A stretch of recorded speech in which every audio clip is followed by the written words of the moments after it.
Sir இந்த title அந்த டைட்டிலாம் வேணாம், மழை பிடிக்காத மனிதன் தான் வைக்கணும் அப்படின்னு ரொம்ப பிடிவாதமா இருக்கு. இன்னைக்கு அந்த டைட்டிலே இந்த படத்துக்கு ஒரு பிளஸ்ஸா மாறி இருக்கு. அதுக்கு நான் முதல்ல விஜய் மென்டன் சாருக்கு என்னுடைய நன்றிகள். அவருக்கு ட்ரிபியூட்டா இருக்கணும் அப்படின்னு தான் இந்த அவருடைய கவிதை புத்தகத்தை நாங்க ரிலீஸ் பண்ணியிருக்கோம். இன்னைக்கு உங்க முன்னாடி இந்த புத்தகம் உங்க எல்லாருக்கும் ஒரு காப்பி நாங்க இங்க வச்சிருக்கோம். இந்த புத்தகம் மீடியா நண்பர்கள் அனைவருக்கும் கொடுக்கணும்னு நாங்க ஆசைப்படுறோம். இந்த தேதியில ரொம்ப பிரமாதமான கவிதைகள். அதை எனக்கு புக் அனுப்பிச்சாரு. படிச்ச உடனே நான் சொன்னேன், சார் நம்முடைய டைட்டிலுக்கு ஆப்டா நிறைய கவிதைகள் இதுல இருக்கு, நம்ம வந்து நம்முடைய டீசர் லான்ச்லயே இந்த புத்தகத்தை எல்லா ஊடக நண்பர்களுக்கும் கொடுப்போம் அப்படின்னு நான் சொன்னேன். அவர் ரொம்ப ஹாப்பியானாரு. ஸோ அந்த புத்தகம் உங்க எல்லோருக்கும் இப்போ முடியும் போது, இந்த விழா முடியும் போது நாங்கள் கொடுப்போம்.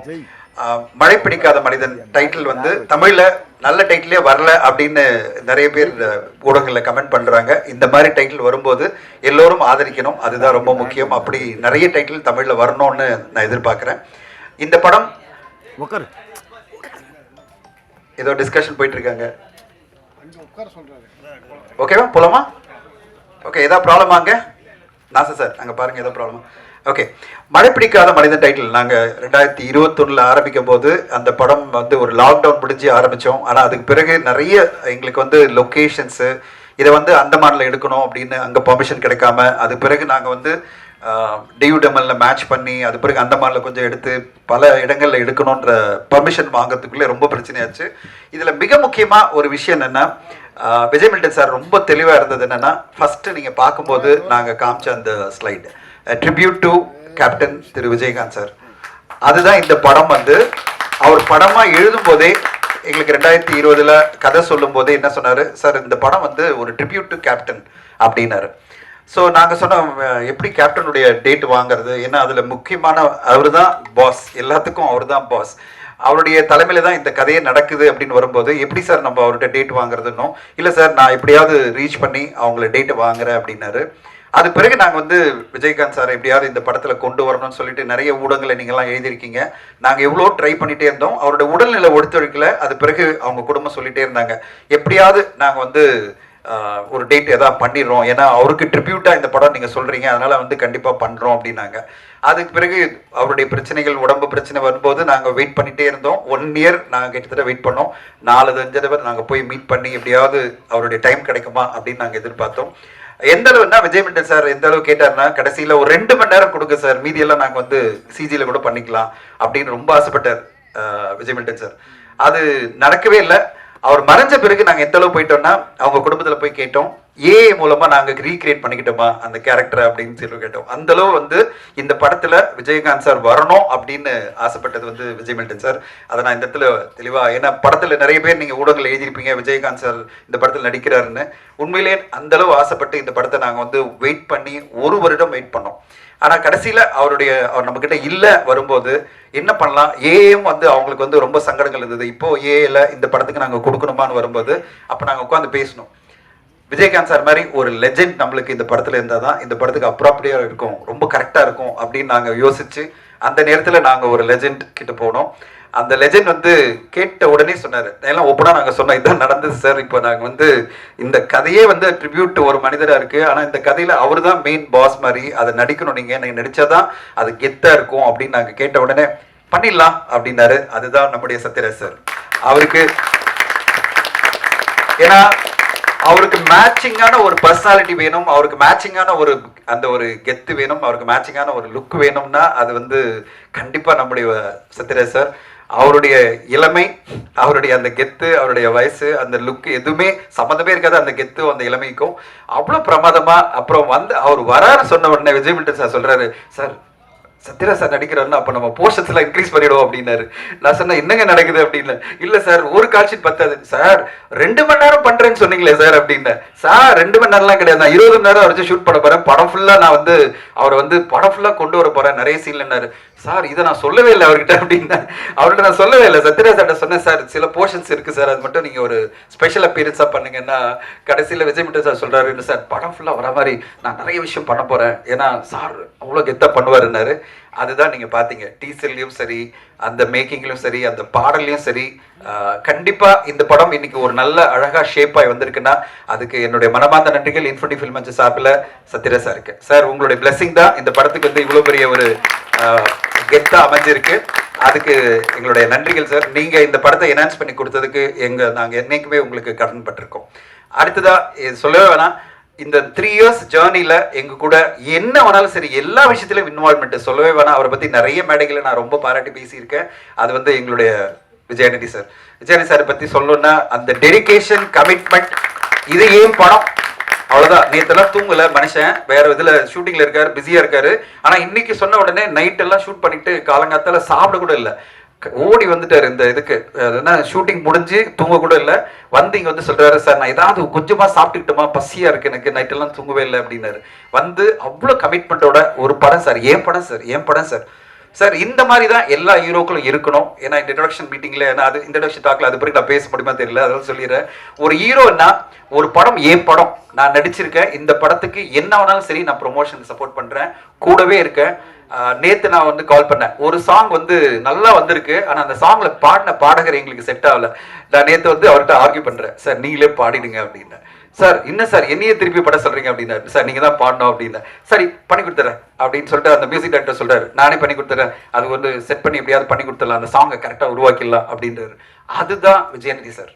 என் படம் நான் சம்பளம் வாங்கிட்டேன், முடிஞ்சிச்சு என் வேலை, நடிச்சுட்டேன், அது பிறகு படமாச்சு ப்ராப்ளம் ஆச்சு அப்படிலாம் கிடையாது. இந்த படத்துல அவர் வந்து படம் பார்த்துட்டு சொல்றாரு, எனக்கு வந்து கொஞ்சம் கொஞ்சம் போர்ஷன் பார்த்து சொல்றாரு, எனக்கு வந்து மிக்சிங்ல இன்னும் கொஞ்சம் பெட்டர் ஆகணும், பிஜிஎம்ல இதை இன்க்ரீஸ் பண்ணுங்க, இதை டைட்டில் இப்படி போடுங்க, இப்படி பிரசன்ட் பண்ணுங்க, இப்படி ப்ரொமோ பண்ணுங்க அப்படின்னு. ஒரு ஹீரோ, ஒரு தயாரிப்பாளர் ஜெயிக்கணும், அதுக்கு நான் என்ன விதமான சப்போர்ட் பண்றேன், ப்ரொமோஷனுக்கு சப்போர்ட் பண்றேன், பிசினஸ்ல பேசுறேன், அந்த பிளாட்ஃபார்ம் கிட்ட பேசுறேன், ஓடிடி நிறுவனம் பேசுறேன், யார்கிட்டனாலும் பேசுறேன், உங்க படம் நல்லபடியா சக்சஸ்ஃபுல்லா வரணும், என் தயாரிப்பாளர் ஜெயிக்கணும் அப்படின்னு நினைக்கிற அந்த பெரிய மனசு விஜயநிதி சாருக்கு இருக்கு. அவருடைய வெற்றிகள் தொடரணும். அவர் வந்து படங்கள் எவ்வளவு பெரிய வெற்றி அடையதெல்லாம் முக்கியம் இல்லை, வணிக ரீதியில தொடர்ந்து வெற்றி அடைகிற ஃபார்முலா வச்சிருக்காரு அவரு. நீங்க எல்லாம் வந்து ரோமியோ எவ்வளவு பெரிய வெற்றின்னு எனக்கு தெரியும்.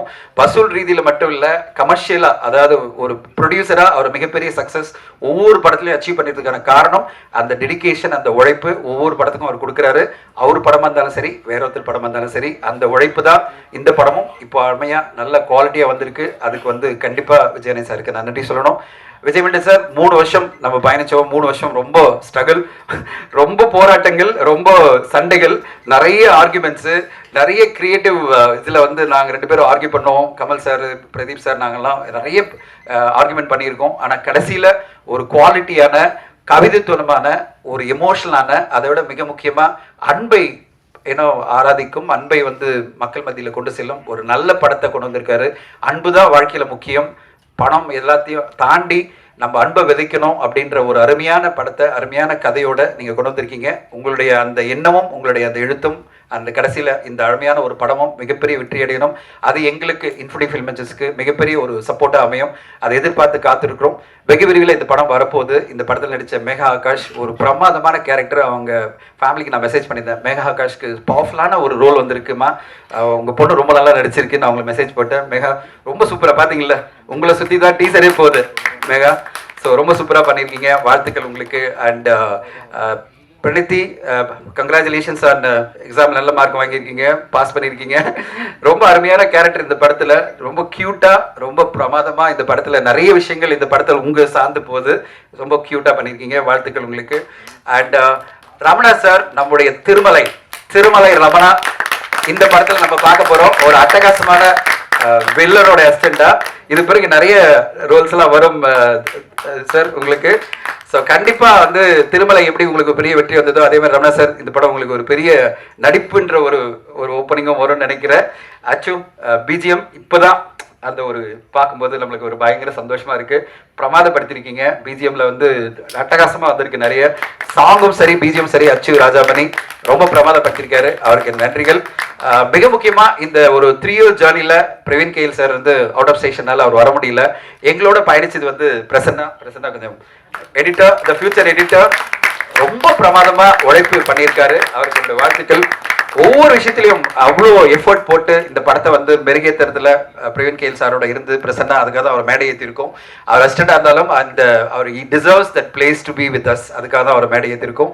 ஸோ இப்படி ஒரு குழுவே ரொம்ப எஃபர்ட் போட்டு ரொம்ப அருமையாக ஒரு 3 இயர்ஸ் இந்த படத்தை கொண்டு வந்திருக்கோம்.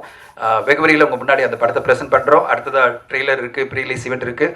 எதுக்காக இந்த டீசர் லான்ச் அப்படின்னு நம்ம கொண்டு வந்தோம்னா, இந்த படம் வந்து ஒரு ஊடகங்களில் பேச்சிலே இருந்திருக்கே தவிர ஒரு ப்ரெசன்டேஷனாக உங்கள் முன்னாடி வரல, இது எப்படிப்பட்ட படம் அப்படின்னு உங்களுக்கு இன்னும் ஒரு தெளிவான டீட்டெயில் கிடைக்கணுன்றதுக்காக தான் இந்த டீசரும் இந்த பாடலும் உங்களுக்கு ப்ளே பண்ணோம். அதை விட முக்கியமாக அந்த ப்ரோமோ வீடியோ நீங்கள் பார்த்தீங்க, அவங்க 2 பேருக்குள்ள இருந்த ஒரு கான்வர்சேஷன்.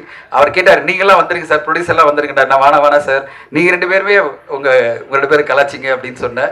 ரொம்ப அருமையாக அந்த ப்ரோமோ வீடியோ வந்திருக்கு. அதுவே உங்களுக்கு தெரியும் அவங்க 2 பேருக்கு இருந்த அந்த ஒரு கம்பராட்ரி எப்படி இருந்ததுன்னு சொல்லிட்டு. ஸோ நீங்கள் படத்தில் அதே பார்க்க போகிறீங்க. அந்த புரிதலோட, அன்போட, நட்போட ஒரு நல்ல படத்தை விஜய் மில்டன் அவர்கள் நம்மளுக்கு கொடுத்துருக்காரு.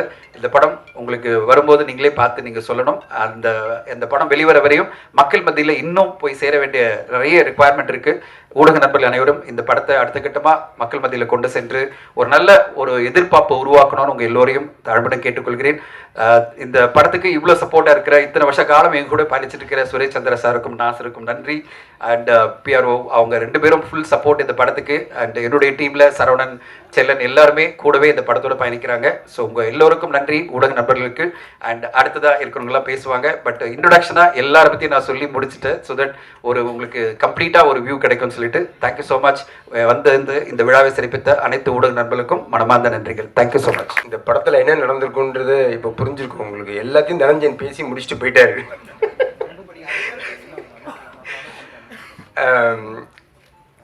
இந்த ப்ராஜெக்ட் ஆரம்பித்ததுக்கு 2 பேர் தான் காரணம். ஒன்று வந்து தனஞ்சயன் சார், இன்னொன்று விஜய் அண்ணி சார். முதல்ல அவங்களுக்கு நான் தேங்க்ஸ் சொல்லிக்கிறேன். சும்மா விளையாட்டாக நான் தனஞ்சயன் சார்ட்ட ஒரு நாள் பேசும்போது அவர் ஆரம்பிச்சு விட்ட விஷயம் கதை சொல்லி உடனே விஜய் அண்ணி சாருக்கு ஃபார்வர்ட் பண்ணார். விஜய் அண்ணி சார் வந்து உங்கள் நண்பர் தானே போய் பாருங்கள் அப்படின்னாரு. சார் அதான் சார் பிரச்சனை. விஜய் அண்ணி சாரும் நானும் வந்து ஒரு 20 இயர்ஸாக நாங்கள் ஃப்ரெண்ட்ஸு. இன்ஃபேக்ட் கோலி சோடா படம் வந்து ஃபஸ்ட்டு விஜய் அண்ணி சார் தான் ப்ரொடியூசர். விஜய் அண்ணி சார் வந்து ஹீரோவாக லான்ச் பண்ணியிருக்க வேண்டியதே நான் தான், அது மிஸ் ஆயிடுச்சு.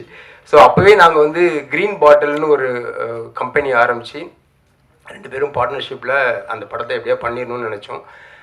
அது அப்போது டேக் ஆஃப் ஆகலை. அதுக்கு வந்து என்ன காரணம் அப்படின்னா, நானும் விஜய் அண்ணியும் வந்து ஆல்மோஸ்ட் எல்லாத்துலேயும் ஒரே கேரக்டர். அவர் ஒரு நாள் வந்து மில்டன் 2 கத்தி வந்து ஒரு உரையில் இருக்க முடியாது அப்படின்ட்டு, சரி சார் அப்போ நம்ம வந்து நண்பர்களாகவே ட்ராவல் பண்ணுவோம்னு சொல்லிட்டு இன்னைக்கு வரைக்கும் அந்த ஸ்பேஸை வந்து விஜய் அண்ணி சாரும் சரி நானும் சரி ஒரு ப்ராடக்டை வந்து ஓன் பண்ணிக்கிறதுல வந்து நான் கேமராமேனாக இருக்கும்போதும் சரி அந்த ப்ராடக்டை கதை கேட்டுட்டா அதுக்கப்புறம் வந்து அது ஏன் ப்ராடக்டாக ஆகிடும் அப்படின்னு நான் நினச்சிப்பேன். டைரக்டருக்கும் எனக்கும் சண்டை வந்துகிட்டே இருக்கும். இல்லை சரி இதுதான் கரெக்டுன்னு சண்டை போட்டே இருப்பேன். விஜய் அண்ணி சாரும் அதே கேரக்டர் தான். அவர் வந்து ஒரு மியூசிக் டைரக்டர், எடிட்டர், அவர் ஒரு டைரக்டர், எல்லாமே அவருக்குள்ளே இருக்குது. தயாரிப்பாளர் எல்லாமே தெரியும் அவருக்கு. ஜென்ரலாக டைரக்டர்ஸ்க்கு வந்து ஒரு ப்ரொடியூசரோட பெயின் தெரியாது, ஆனால் இவருக்கு வந்து எல்லா ஆஸ்பெக்டும் தெரியும். ஸோ அதனால் அவருக்கும் வந்து ஒப்பீனியன் இருக்கும், எனக்கும் ஒப்பீனியன் இருக்கும். அதை தாண்டி இந்த மழை பிடிக்காத மனிதனில் வந்து இவ்வளோ இந்த 3 இயர்ஸில் வந்து இவ்வளோ ஈஸியாக எங்களுக்குள்ளே வந்து ஒரு கம்யூனிகேஷன் இருந்தது. அது ரொம்ப சந்தோஷமாக இருந்துச்சு எனக்கு. என்னென்னா கிரியேட்டிவ் டிஃப்ரென்ஸை தாண்டி ஒருத்தர் மேலே ஒருத்தருக்கு வந்து ஒரு ரெஸ்பெக்டும் ஃப்ரெண்ட்ஷிப்பும் இருந்துச்சுன்னா அவங்களுக்கு வந்து என்ன டிஃப்ரென்ஸ் ஆஃப் ஒப்பீனியன் இருந்தாலும் ஒன்றா ட்ராவல் பண்ணலான்றதை நான் இந்த படத்தில் கற்றுக்கிட்டேன். Thank you Jayani sir. அண்ட் என்னோட கவிதை புத்தகம், அதாவது இப்போ இந்த புக்கை எழுதி முடித்த உடனே டைரக்டர் ராஜமுருகன் வந்து சார் புக்கு நல்லா வந்திருக்கு, ஒரு ஃபங்க்ஷன் வைங்களேன் சார், எல்லோரையும் கூப்பிட்டு ஒரு ஃபங்க்ஷன் வைங்களேன் சார் அப்படின்னாரு. முருகன், நம்ம சினிமா ஆடியோ ஃபங்க்ஷன்லாம் நீங்கள் போயிருக்கீங்களா? அப்படியே டீசர்ட் ட்ரெய்லர் பார்த்தோன்னே ஒரு பானை சோற்றுக்கு ஒரு சோறு பதம், இதை பார்க்கும்போது நம்ம வந்து 100ஆவது நாள் விழாவில் மீட் பண்ணுவோம் அப்படின்னு ரொம்ப ஃபார்மலாக பேசுகிற மாதிரியே ஒரு ஃபீல் இருக்கும். ஆனால் வேறு வழி இல்லை, அதுதான் பேசி ஆகணும். அங்கே வந்து ஒரு குட் வைப்ஸ் க்ரியேட் பண்ணுறது தான் நம்ம போயிருக்கோம். ஸோ அதை பண்ணி ஆகணும். அதே மாதிரி தான் இப்போ பொயட்ரி ரிலீஸ் ஃபங்க்ஷன்ஸும் ஆயிடுச்சு. இந்த கவிதையை படிக்கும் பொழுது இவர் வந்து இப்படிப்பட்டவரா அப்படிலாம் எல்லாம் பேசிகிட்டே இருக்காங்க. அதுக்காக ஒரு மீட்டிங் அரேஞ்ச் பண்ணி நடுவில் போய் உட்காந்து அதெல்லாம் வாங்கிட்டு வர்றதுக்கு எனக்கு பிடிக்கலன்னு சொல்லி சொன்னேன். கடைசியில் அது 2ம் ஒரே மேடையிலே நடந்துருச்சு எனக்கு. ஆனால் உண்மையாக சொல்கிறேன், எனக்கு இதுதான் வந்து மோஸ்ட் ஹாப்பியஸ்ட் திங் இந்த ஃபங்க்ஷனை பொறுத்த வரைக்கும். என்னென்னா எல்லாருக்கும் ஒவ்வொரு கெட்ட பழக்கம் இருக்கும். என்னோட கெட்ட பழக்கம் வந்து எழுதிட்டே இருக்கிறது.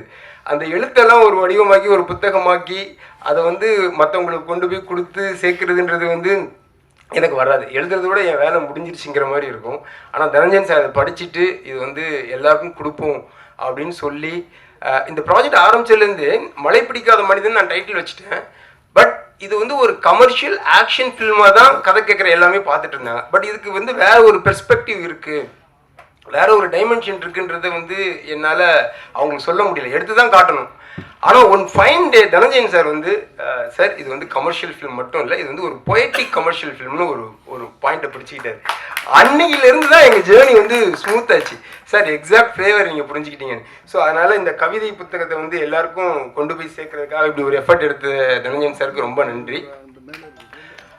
பொதுவாக படங்கள் வந்து இன்னும் நல்லவங்க இருப்பான், கெட்டவன் இருப்பான். நல்லவன் வந்து கெட்டவனை அடிக்கணும், ஜெயிக்கணும். இதுதான் என்னோட எல்லா படத்துலையுமே இருக்குது. கோலி சோடா ஆகட்டும், கடுகு ஆகட்டும், எல்லாத்துலேயும் ஒரு மிருகத்தை எதிர்கொள்கிறதுக்கு நல்லவங்க வந்து மிருகமாக மாறி அவங்கள வந்து அடிக்கிறதுல வந்து எனக்கு உடன்பாடு கிடையாது. ஒரு நல்லவனை வந்து மிருகமாக்குற ஒரு படத்தை வந்து நம்ம எதுக்கு எடுக்கணும்? அதுக்கு பதிலாக அந்த மிருகத்தை வந்து திருப்பி நம்ம பக்கம் கூப்பிட்டு வந்து ஒரு மனுஷனாக்குறதுன்னு நம்ம பண்ணணும் அப்படிங்கிறது தான் என்னோட கான்செப்ட். ஸோ எல்லா படத்துலையுமே என்னோட விஷயங்களில் எல்லா படங்கள்லையுமே பார்த்தீங்கன்னா எண்டில் அந்த கெட்டவன் சாகக்கூடாது, அவனுக்குள்ள இருக்க கெட்டது தான் சாகணும் அப்படின்னு ஒரு விஷயம் இருக்கும். அது இந்த படத்தில் இன்னும் அழுத்தமாக சொல்லியிருக்கோம். என் அசிஸ்டன்ஸ்லாம் கரெக்டாக இருக்கீங்களா? வெரி குட்ரா. அண்ட் நம்ம ப்ரொடியூசர்ஸ் பற்றி ஒரு வார்த்தை சொல்லிடுறேன். Kamal Bara sir, Dhananjayan sir, Pradeep sir. நீங்கள் அவங்கள பார்த்தாலே தெரியும். பாருங்கள், தனஞ்சயன் சார் வந்து பிங்க்கு, கமல் பாரா சார் வந்து கிரே, இவர் வந்து பிங்க் அண்ட் கிரே. இவர் வந்து இன்பிட்வீன் அவங்க ரெண்டு பேருக்கும். அதாவது தனஞ்சயன் சார் வந்து எப்படின்னா ஒரு புயல் மாதிரி. அவர் வந்து நம்ம பேசுறதுக்குள்ள அவர் புயல் அடித்து மழை பிடிச்சி எல்லாம் முடிஞ்சிடும். அந்த மழை பிடிக்காத மனிதனே எனக்கு அப்படி தான் தோணிருக்கும்னு நினைக்கிறேன். அப்புறம் நெக்ஸ்ட் டே பார்க்கும்போது அந்த புயலோட எந்த சூடும் இல்லாமல் அப்படியே அமைதியாக பேசிகிட்டு இருப்பார். கமல் பாரா சார் வந்து ஃபஸ்ட்டு மீட்டிங் ஆஃபீஸ்க்கு வந்தார். வந்து கதைலாம் பேசி அடுத்த நாள் ஆஃபீஸ்க்கு வந்தார். கொசு நிறைய இருந்துச்சு, அதனால் பேட் வச்சு நான் கொசு அடிச்சுட்டே இருந்தேன். சார் சார் சார் கொசு அடிக்காதீங்க சார், பாவம் சார் அது அப்படின்னாரு. எனக்கு வந்து ஒன்றும் புரியல. சார் என்ன சார் சொல்லுங்கள்? இல்லை சார் அது ஒரு உயிர் தானே சார், அது வந்து நம்ம கொல்லக்கூடாது. இவ்வளோ அருமையான ஒரு ப்ரொடியூசர் நமக்கு கிடைச்சிருக்காரு அப்படின்னு நான் நினச்சேன். அப்புறம் தான் தெரிஞ்சது அவர் வந்து கொசுவை தான் டைரக்டராக நினச்சிருக்காரு. டைரக்டர் வந்து கொசுவாக நினச்சிட்டாரு. எனக்கும் அவருக்கும் நடந்த சண்டை இருக்குது பாருங்க. மழை பிடிக்காத மனிதன் பல பாகங்கள் எடுக்கலாம், அந்த அளவுக்கு வந்து நாங்கள் சண்டை போட்டிருக்கோம். பட் இன்றைக்கும் பாருங்கள், அவர் என்ன பார்த்து சிரிச்சிட்டு இருக்கேன், நான் அவரை பார்த்து சிரிச்சிட்டு இருக்கேன்னா அது அவரும் அப்படி தான். நானும் விஜயாண்டி மாதிரி என்ன தோணுதோ அதை முகத்துக்கு நேராக பேசுவார். அதை மறைச்சி அதுக்கு வந்து ஒரு கண்ணுக்கு அது மூக்கு வச்சுலாம் அதுக்கு பழக்கம் கிடையாது. என்ன தோணுதோ அதை ஸ்ட்ரைட்டாக கேட்டுருவார். நம்மளும் உடனே பதில் சொல்லிடுவோம். ஸோ அப்படி ஒரு ஜாலியான மனுஷன். பிரதீப் சார் வந்து ஒரு புத்தரின் மறு அவதாரம் தான் அவர். அமைதியாக எல்லாத்தையும் பார்த்துக்கிட்டே இருப்பார். சார் உண்மையிலே சார் இந்த மாதிரி ஒரு ப்ரொடியூசர் கிடைச்சதுக்கு வந்து நான் சந்தோஷப்படணும் சார். இது வந்து மேடைக்காக எல்லாரும் சொல்கிற ஒரு ஃபார்மாலிட்டி வேர்ட் கிடையாது. ஏன்னா மழை பிடிக்காத மனிதன் படம் ஆரம்பிக்கும் பொழுது அந்த படத்தோட ஸ்கோப், அந்த படத்தோட பிஸ்னஸ், அதுக்குள்ளே என் கனவை வந்து சுருக்கி எடுக்கிறதுன்றது வந்து மிக சேலஞ்சிங்கான ஒரு விஷயமா இருந்துச்சு. நான் கேட்ட எந்த விஷயத்தையும் அவங்க வந்து நோ சொல்லவே இல்லை. முதல் தடவை நோ சொன்னாலும் ரெண்டாவது தடவை வந்து அவங்க கொடுத்துட்டாங்க. ஃபார் எக்ஸாம்பிள் லொக்கேஷன் எடுத்துக்கிட்டிங்கன்னா ஃபஸ்ட்டு டையூ போகணும் அப்படின்னு. டையூ எங்கே இருக்குது அப்படின்னாங்க. சார் அது ஆக்சுவலாக பாம்பே போகணும் சார். அப்புறம் பாம்பேலேருந்து இன்னொரு ஃப்ளைட் பிடிச்சி அப்புறம் அங்கேருந்து ஒரு 100 கிலோமீட்டர்ஸ் ரோடில் அப்படின்னு டயர்ட் ஆகிட்டாங்க. ஏன்னா இத்தனை பேரையும் கூட்டிட்டு கேமரா டெக்னீஷியன் எல்லாம் ட்ராவல் பெரிய பட்ஜெட் வருங்க. எவ்வளோ நாள் ஷூட்டிங் சார்? அது ஒரு 20 days ஷூட் சார். அது நம்ம கதையே அங்கே தான் சார் நடக்குது. நான் மற்ற இன்டீரியர்லாம் இங்கே மேட்ச் பண்ணுறேன், தயவு செஞ்சு டையூ மட்டும் எனக்கு கொடுங்க அப்படின்னு ரொம்ப போராடி தனஞ்சயன் சார் வந்து வாங்கி கொடுத்துட்டாரு. ஸோ டையூ போய் இறங்கியாச்சு. அருமையான லொக்கேஷன். எனக்கு வந்து நான் 2000 பார்த்த ஒரு ஊர் அது. ஒரு ஹலோ படத்துக்காக நான் கேமராமேனாக லொக்கேஷன் பார்க்க போனப்போ கன்னித்தீவு கதையில் சிந்துபாத்து வந்து கன்னித்தீவை தேடி போயிட்டு இருப்பார்ல, அந்த மாதிரியான ஒரு லேண்ட் அது. அந்த டையூ எனக்கு ரொம்ப ஃபேவரேட். ஸோ அங்கே போய் இறங்கியாச்சு, எல்லாம் ஷூட் பண்ணியாச்சு. ஒரு 12 days ஷூட் முடிச்சிட்டோம். முடித்த உடனே தனஞ்சயன் சார் பயங்கர ஹாப்பி. 20 days சொன்னீங்க, 12 days முடிச்சிட்டிங்கன்னு. சூப்பருங்க சார். இல்லை சார், இன்னும் 8 நாள் வந்து டாமண்டில் எடுக்கலான் இருக்கோம் சார். டேய் என்னடா விளையாடுறீங்களா? அது எங்கடா இருக்குது சார்? நம்ம இப்போ வந்த வழியே திரும்பி போய் பாம்பே வரைக்கும் போயிடணும் சார். அங்கேருந்து இங்கே லெஃப்ட் எடுத்தோம் சார், இதை ரைட் எடுத்து ஒரு 330 கிலோமீட்டர் ரோட்டில் போனால் அங்கே டாமண்ட் இருக்குது சார். திருப்பி ஆகியும் பஞ்சாயத்து திருப்பி அதையும் அவர் வந்து பேசி ப்ரொடியூசரில் பேசி டாமண்ட் வந்து வாங்கி கொடுத்தாரு. அங்கேயும் போய் 8 days ஷூட்டு போய் இறங்கியாச்சு. 6 நாளில் முடிச்சாச்சு. கண்டிப்பாக நீ சீக்கிரம் முடிச்சிருக்க மாட்டேன், மீதி 2 நாள் எங்கே பிளான் பண்ண சொல்லு அப்படின்னாரு. சார் கோவா போயிட்டு வந்துட்டா நல்லாயிருக்கும் சார், ஏன்னா இங்கே ஃபெரி இல்லை, நான் பிளான் பண்ண ஃபெரி இங்கே இல்லை, அந்த சர்வீஸ் வந்து ஸ்டாப் பண்ணிட்டாங்க, நான் இப்போ கோவாவில் மட்டும்தான் இருக்குது. ஸோ அகைன் ஒன் டே ஷூட்டுக்காக கோவாக்கு திருப்பி எல்லாரும் ட்ராவல் பண்ணி ஸோ அப்படி நான் கேட்டது எல்லாத்தையும் அந்த ரிசல்ட்டுக்காக மெனக்கிட்டு வந்து பண்ணி கொடுத்த ப்ரொடியூசர்ஸ்க்கு நான் ரொம்ப நன்றி சொல்லிக்கிறேன். அடுத்தது சத்யராஜ் சார். சத்யராஜ் சாரோட பிரம்மா படத்தில் நான் வந்து அசிஸ்டன்ட் கேமராமேனாக வேலை செஞ்சேன், லாஸ்ட் அசிஸ்டன்ட். அதில் வந்து நான் செய்யாத ஒரு தப்புக்காக என்னை வந்து வேலையை விட்டு நிறுத்திட்டாங்க. ஐ திங்க் ஆந்திர மகிழா சபாவில் ஷூட்டிங் நடந்துட்டு இருந்தது. எனக்கு வந்து பயங்கர கோவத்தில் அழுகு வருது எனக்கு. நான் அழுதுகிட்டே அந்த வாசலில் நின்றுட்டு இருக்கேன். என்னடா ஒரு தப்பு செய்யல, அது என்னன்னு கூட எவனும் கேட்கல, வேலையை விட்டு நிறுத்திட்டாங்கன்னு சொல்லி நின்றுட்டு இருந்தேன். ஷண்முகம்னு ஒரு director institute students Sathyaraj sir பார்க்க வந்திருந்தார்.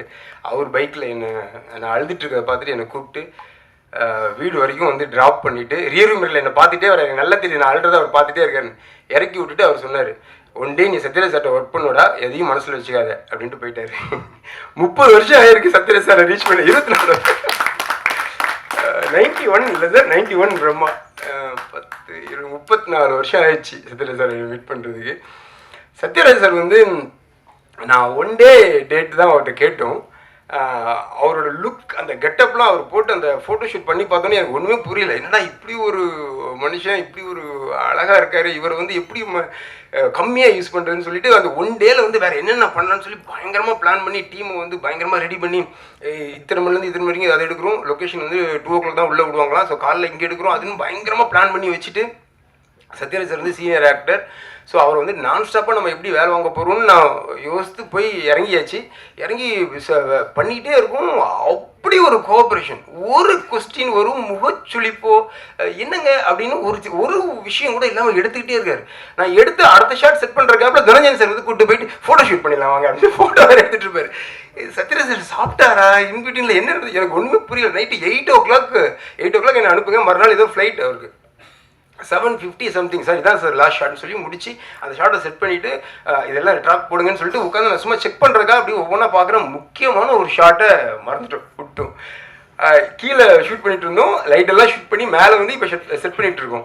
ஆஹா இது லாஸ்ட் ஷாட்னு சார்ட்டு சொல்லிட்டோம். இப்போ திருப்பி லைட்டெல்லாம் ஷூட் பண்ணி கீழே லைட் பண்ணி எடுக்கணும், இன்னொரு 1/2 hour ஆகுமேன்னு சொல்லிட்டு அந்த லாஸ்ட் ஷாட்டை எடுத்துகிட்டு சார் ஒரு ஷாட் மிஸ் பண்ண, அதில் ஒன்றும் இல்லைங்க வாங்கன்னு அவர் இறங்கி போயிட்டார் கீழே. எனக்கு அந்த அதாவது ஒருத்தன் வந்து ஒரு இண்டஸ்ட்ரியில் இவ்வளோ நாள் ட்ராவல் ஆகிறான்னா அதெல்லாம் வந்து சும்மாவே இல்லைங்க. அது வந்து சாருக்கு கடவுள் நம்பிக்கை இல்லை, ஆனால் மிகப்பெரிய ஒரு பிளெஸ்ஸிங் அவர் இருக்குது. இல்லைன்னா இந்த மாதிரியான ஒரு ஆசீர்வாதம் வந்து யாருக்கும் கிடைக்காது. சார் ரொம்ப தேங்க்ஸ் சார் அதுக்கு. அடுத்து அச்சு வந்து ஆக்சுவலாக இந்த படத்துக்கு வந்து நான் விஜயானி சார் தான் மியூசிக் டைரக்டராக போட்டிருந்தேன். அந்த ஒரு வாரம் 2 கத்தியா என்னன்னு தெரியல. இல்லை ஆக்சுவலாக சார் வந்து நிறைய படங்கள் அப்போ பிச்சைக்காரன் 2 அது இதுன்னு பயங்கர கமிட்மெண்ட்டில் அவர் வந்து அவரையே பார்க்க நேரம் இல்லாமல் ஓடிட்டு இருந்தார். ஸோ சாங்ஸ் வந்து ஒரே ஒரு சாங் தான், இப்போ நீங்கள் கேட்ட சாங் வந்து சார் போடுறது ஒரே ஒரு சாங் தான் அவரால் பண்ண முடிஞ்சுது. ஸோ பேலன்ஸ் ஒர்க்குக்கு எனக்கு என்ன பண்ணுறதுன்னு தெரியல. அப்போது ஒவ்வொரு சாங்காக வகு மசான், சௌரப், அப்புறம் ஹரி டஃபூசியா, அந்த மாதிரி ஒவ்வொருத்தையாக வாங்கிட்டே இருந்தோம். ஆனால் that's not actually working out. சாங்ஸ்க்கு ஓகே, ஆனால் பேக்ரவுண்ட் ஸ்கோர் வந்து அப்படி பண்ண முடியாது. ஸோ அப்போ நான் என்ன பண்ணுறதுன்னு தெரியாமல் நான் வந்து தயக்கத்தோட அச்சுக்கு ஃபோன் பண்ணேன். அச்சு இந்த மாதிரி ஒரு விஷயம், நான் ப்ராஜெக்ட் ஆரம்பிச்சிட்டேன், சாங்ஸ் வந்து ஃபியூ சாங்ஸ் மற்றவங்க பண்ணிட்டாங்க, எனக்கு வந்து நீங்கள் பண்ணி தானே சார். ஒரு வார்த்தை கூட கேட்கல சார். நம்ம கம்பெனி நம்ம படம் சார், என்ன சார் நீங்கள்ட்டு அவர் பாட்டு கிளம்பி வந்துட்டார். அவருக்கு கொடுத்த சம்பளம் வந்து ஒரு 1 கிலோனா ஒரு 100 கிலோக்கு வேலை பார்த்துட்டாரு பாவம். அவர் வந்து மாற்றி கடைசி வரைக்கும் எனக்கு திருப்தி வர வரைக்கும் வாங்குறதுக்கு ரொம்ப ஸ்ட்ரெயின் பண்ணி அவர் எந்த முகசுளிப்பும் இல்லாமல் காலையில் இதான் சார் ஃபைனல்னு அனுப்புவார். நான் மத்தியானம் 2 மணிக்கு வாய்ஸ் நோட் அனுப்புவேன், அச்சு இத்தனை கரெக்ஷன்ஸ் இருக்குன்னு. ஈவினிங் 4 மணிக்கு சார் 5 மணிக்கு நான் அனுப்புகிறேன் சார் அப்படிம்பாரு. அதை என்னைக்கு 5 மணின்னு சொல்ல மாட்டார். ஸோ அப்படி முகம் சுளிக்காமல் அவர் வேலை செஞ்சார். தேங்க்யூ அச்சு.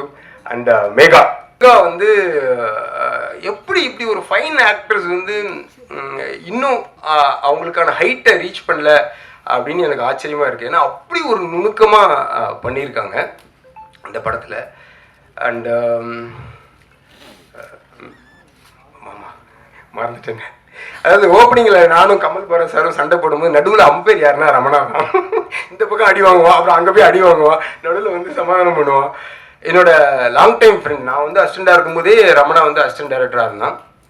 அதுக்கப்புறம் அவனும் நானும் க்ரோயிங் டுகெதர்னு சொல்லுவாங்க. அந்த மாதிரி நாங்கள் 2 பேரும் ஒன்றாவே இன்றைக்கு வரைக்கும் ட்ராவல் பண்ணியிருக்கோம். ஃபஸ்ட்டு டே நாங்கள் அசிஸ்டண்ட்டாக இருக்கும்போது எப்படி மாமா மச்சான் பேசிட்டோமோ இன்றைக்கு வரைக்கும் அதே நெருக்கத்தோட அதே ஒரு உரிமையோட பழகிட்டு இருக்கோம்.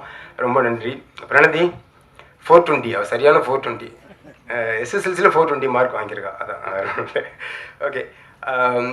மற்றபடி நம்ம டீம் அண்ட் என்னோட டீம் ஒரே செகண்ட் ப்ளீஸ், எல்லாம் மேலே வாங்க வாங்க ப்ளீஸ். நம்ம டீம் இந்த அதாவது ஒரு படம் வந்து எப்போவுமே ஒரு ஆரம்பித்து ஒரு ஒவ்வொரு அரிசியில் ஒவ்வொரு பேர் எழுதியிருக்குன்னு சொல்லுவாங்க. அந்த மாதிரி ஒவ்வொரு படம் கதை எழுதும் போதும் அது ரிலீஸ் டேட் எழுதப்பட்டிருக்கும்.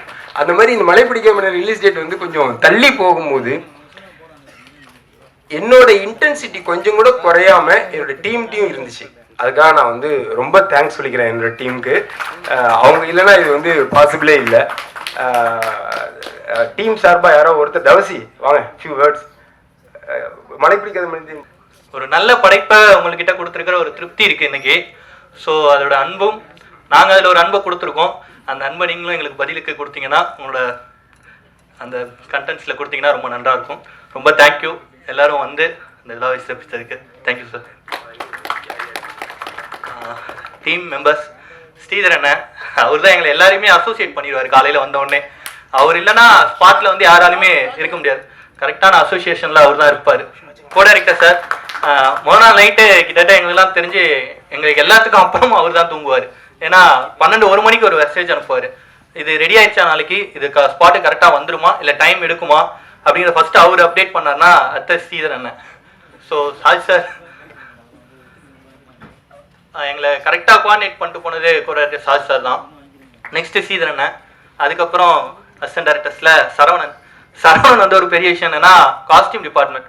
ஸோ வந்து ஒரு கேரக்டர் 2-3 பேர்னா பரவாயில்ல, ஒரே ஸ்டேஜில் நாங்கள் நிறைய பேரை கொண்டு வரப்போ எல்லாருக்கும் காஸ்டியூம்ஸு, அதில் சின்ன ஒர்க்கு, ஒரு காஸ்டியூம்ஸ்லையுமே ஒரு ஒர்க்கை ஏதாவது ஒன்று பண்ணணும் அப்படின்னு அதுக்காக ரொம்ப மெனக்கெட்டு ஒர்க் பண்ணது அசிஸ்டன்ட் டைரக்டர் சரவணன். அதுவும் இல்லாமல் அவரோட இந்த இதுக்கு பெரிய விஷயம் வந்து அவர் தனஞ்சயன் சாரோட ஸ்டூடெண்ட்டு, பாப்டாலேருந்து அந்த ஸ்டூடெண்ட் தான் அவர். அதனால தான் அந்த எஃபோர்ட் அவர்கிட்ட அவ்வளோ இதாக இருக்கும். சார்கிட்ட எவ்வளோ எஃபோர்ட் இருக்கோ அந்த எஃபோர்ட் வந்து சரவணன்ட்ட ஸ்பாட்டில் அப்படி டக்குன்னு வேலை பார்த்துட்டு இருப்பார். ஏன்னா அவர் தான் காஸ்டியூமும் பார்க்கணும், அவங்களுக்கு என்ன வியரிங்ஸ் அசசரிஸ் எல்லாத்தையுமே அக்யூரேட்டாக இருக்கும். அந்த காலையில் ஸ்பாட்டில் வந்தோம்னா 7 மணிக்கு ஷார்ட் வைக்கணும்னா கரெக்டாக அவர் ரெடியாக இருப்பார். நெக்ஸ்ட் வந்து ஜேம்ஸ் வந்து எங்களுக்கு எப்படின்னா ஸ்பாட்டில் வந்து அவர் வந்து டக்குன்னு ஏதாவது ஒரு விஷயம் யோசிச்சுட்டு இருப்பார். யோசிச்சு டைலாக்காகவும் சரி இல்லை பின்னாடி பேக்ரவுண்டில் இன்புட்டாகவும் சரி எல்லா விஷயத்தையும் எடுத்துக்கிட்டு பண்ணுற ஒரு அசிஸ்டன்ட் டைரக்டர் வந்து ஜேம்ஸ். அதுக்கு ஹெல்ப்ஃபுல்லாக இருந்தது பாலாவும் அப்படிதான். ஜேம்ஸும் பாலாவும் ஒரு டீம். அவங்க வந்து அந்த ஒர்க் பண்ணிட்டு இது பண்ணணுமா அப்படின்னு நாங்கள் ஒரு ஆர்டர் கொடுத்துட்டோம்னா அதை அவங்க கரெக்டாக ஃபாலோ பண்ணிட்டு வந்துருவாங்க. நெக்ஸ்ட் வந்து ராஜேஷ் அண்ணன் என்னன்னா இந்த படத்தில் ஒரு பெரிய விஷயம் என்னன்னா டாக். படம் ஃபுல்லாக ஒரு டாக் வந்து சாரோட ட்ராவல் ஆகிட்டு இருக்கும். அந்த டாகை ஃபாலோ பண்ணுறது ரொம்ப விஷயம். ஏன்னா நம்ம வந்து கேமரா வச்சுட்டோம் எல்லாமே ஓகே, அதுக்கான ஒர்க் ஒன்று இருக்குது, அதுக்கு ஷார்ட் வைக்கணும், அதுக்கான இதெல்லாம் பண்ணுறப்போ அதுக்கு முழுக்க மெனக்கெட்டது ராஜேஷ் அண்ணன் மட்டும்தான். ஏன்னா அவர் தான் வந்து அதுக்கு எப்படி வேலை வாங்கணும், அதுக்கான ஒர்க் என்ன பண்ணும் அப்படின்ட்டு கரெக்டாக எங்களுக்கு ஸ்பாட்டில் அந்த டைமை கன்சியூம் பண்ணி கொடுத்தாரு. Next camera department KK sir வந்து சாரே அடிக்கடி சொல்லுவார், கேகே ஒரு மேஜிக் பண்ணிடுறாரு லைட்டிங்கில், எனக்கு அந்த ப்ரெஷரே இல்லை. ஏன்னா சார் வந்து ஷார்ட் கம்போஸ் பண்ணுறதுக்குள்ளார கேகே சார் அங்கே ஒரு லைட்டிங்கில் ஒரு மேஜிக் ஒன்று பண்ணியிருப்பாரு. அது வந்து உண்மையிலேயே அவர் இருந்தது பெரிய பலம் லைட்டிங்கில். இந்த படத்தில் நிறைய இடத்துல நீங்கள் அதை பாராட்டி எழுதுறதுக்கு வாய்ப்புகள் இருக்குது. அடுத்தது வந்து சுந்தர் வந்து எப்படின்னா அவர் ஒரு தனி டிபார்ட்மெண்ட் எடுத்துக்கிட்டார். ஃபோட்டோ பிளேட்டில் இருக்கிற லைட்டிங்ஸு. ஸோ அன்னைக்கு காலையில் ஸ்பாட்டில் வந்துட்டாருன்னா இது யாருக்கு வரணும், யாருக்கு இந்த வேலை எடுக்கணும் அப்படின்றத பார்க்க மாட்டார். டக்குன்னு போயிட்டு அவன் வேலையை அந்த முடிச்சுட்டு அடுத்த வேலைக்கு வந்துடுவான். நான் இதெல்லாம் முடிச்சுட்டேன், நான் இந்த வேலையில் ஏதாவது ஹெல்ப் பண்ணுமா அப்படின்னு வந்துடுவான். ஸோ அந்த மாதிரி ஒரு நல்ல ஸ்பான்டேனியஸ் ஒர்க்கர். நெக்ஸ்ட் கடைசியாக ராஜ்குமார் வந்து என்னன்னா டைரக்ஷன் டீம்லேயும் அவ்வளோ ஒர்க் பண்ணுவார். அவர் கேமராமேன் மட்டும் இல்லை, டைரக்ஷன் டீம்லேயும் நான் கேமராவில் இது முடிச்சிட்டேன், நெக்ஸ்ட் உங்களுக்கு என்ன ஹெல்ப் பண்ணும், உங்களுக்கு ஏதாவது பின்னாடி வரணுமா, இல்லை அவங்களை யாராவது ரெடி பண்ணுமா, அந்த இதில் எதுக்காக ஒர்க் பண்ணுமா அப்படின்னு ஒர்க் பண்ணுவார். ஸோ இது எங்கள் எல்லோரோட ஒரு பெரிய கூட்டு முயற்சி. உங்களோட ஆதரவையும் அன்பையும் அளிக்குமாறு அன்போடு கேட்டுக்கொள்கிறேன். நன்றி. அப்புறம் படத்தில் வந்து டாலி தனஞ்சயா அண்ட் பிருத்வி அம்பார் 2 பேரும் வந்து கன்னடத்தில் வந்து இண்டிவிஜுவலாக ஹீரோஸாகவே பண்ணிகிட்ருக்காங்க. நான் பண்ண கன்னட படத்தில் 2 பேருமே நடித்தாங்க. ஸோ அவங்களோட ஒரு நல்ல நட்பு இருந்துச்சு, நல்ல நடிகர்கள் அவங்க. இந்த படம் வந்து ஒரு கண்காணாத தேசத்தில் இன்னொரு நாட்டில் நடக்குது. ஸோ கொஞ்சம் அந்த கேஸ்டிங் வந்து கொஞ்சம் ஃப்ரெஷ்ஷாக இருந்தால் நல்லாயிருக்கும்னு சொல்லி அவங்க 2 பேரையும் கேட்டேன். 2 பேருமே இந்த படம் பண்ணி கொடுத்துருக்காங்க, ரொம்ப நல்லா பண்ணியிருக்காங்க. அண்ட் எல்லாத்தையும் தாண்டி முக்கியமான ஒரு விஷயம் வந்து சரத் சார். சூரியவம்சம் படத்தில் நான் வந்து ஒரு 40 நாள் அவர்கிட்ட கிளாஷ் ஒர்க் பண்ணியிருந்தேன் கேமராமேன். அப்போ வந்து நல்ல ஃப்ரெண்டு எனக்கு அவர். அப்போயே அவர்கிட்ட வந்து ஒரு நல்ல பயங்கரமான ஒரு லீடர்ஷிப் குவாலிட்டி இருக்கும். டீமுக்கு யாருக்கு என்ன நடக்கணும், ஒரு பொள்ளாச்சியில் வந்து ஒரு இடத்துல ஷிஃப்ட் ஆகும்போது அவர் கார் தான் முன்னாடி போகும், நாங்களாம் பின்னாடி ஃபாலோ பண்ணி போவோம். பயங்கரமான ஒரு லீடர் கெப்பாசிட்டி இருந்துச்சு அவர்கிட்ட. அவர்கிட்ட போயிட்டு இந்த மாதிரி ஒரு விஷயம் சார், விஜயன் சார் படம் இந்த மாதிரி ஒரு எதுவும் கதை எதுவுமே இல்லை, ஓகே மில்டன் உங்களுக்காக நான் பண்ணுறேன் அப்படின்னாரு. அவருக்கும் வந்து பயங்கரமான ஒரு லுக் நல்லா செட் ஆகிடுச்சு, ரொம்ப நல்லா பண்ணியிருக்காரு. Thank you sir. அவர் அப்ராடில் இருக்கிறனால இந்த ஃபங்க்ஷனுக்கு வர முடியல. அண்ட் வேறு யாருக்காவது ஆர்ட் டிபார்ட்மெண்ட், ஃபைட் மாஸ்டர்ஸ் எல்லாமே என்னோடய டீம், அவங்க எல்லாருமே ரொம்ப நல்லா ஒர்க் பண்ணி கொடுத்துருக்காங்க. எல்லாருக்கும் நன்றி. அண்ட் கொஞ்சம் இந்த படம் வந்து கமர்ஷியல், ஆனால் அதில் வந்து வேறு ஒரு டிஞ்ச் இருக்கும். அந்த படம் வந்து அதற்கான ஒரு இடத்த அடையும்னு நான் 100% நம்புகிறேன். முக்கியமாக இன்ஃபினிட்டிக்கு இந்த படம் வந்து ஒரு பெரிய மைல்ஸ்டோனாக இருக்கணும்னு நான் கடவுளை வேண்டிக்கிறேன். தேங்க்யூ. வந்திருக்கும் அனைவருக்கும் என்னோட குரல் கொஞ்சம் கம்மி இருக்கும், அதை பொறுத்துக்கோங்க. இந்த திரைப்படத்தில் நான் இங்கே நிற்கிறதுக்கு காரணம் அது எல்லாமே 2ஆம் பட்சம். இந்த திரைப்படத்தை பற்றி நான் இந்த இடத்துல ஏதாவது பேசணும் அப்படின்னா என்ன ஒன்று அப்படின்னா காத்திருப்பு பற்றி ரொம்ப முக்கியமாக நான் சொல்லணும்னு நினைக்கிறேன். இங்கே இருக்கிற ஒவ்வொருத்தருமே நம்மளோட வாழ்க்கைக்காக, நம்மளோட தொழிலுக்காக, நம்மளுடைய லட்சியங்களுக்காக உழைக்கிறோம். 100% உழைக்கிறோம். அதில் யாருக்குமே மாற்று கருத்து இல்லை, நமக்குமே அதில் மாற்று கருத்து இல்லை. ஆனால் காத்திருப்பு இருக்கா?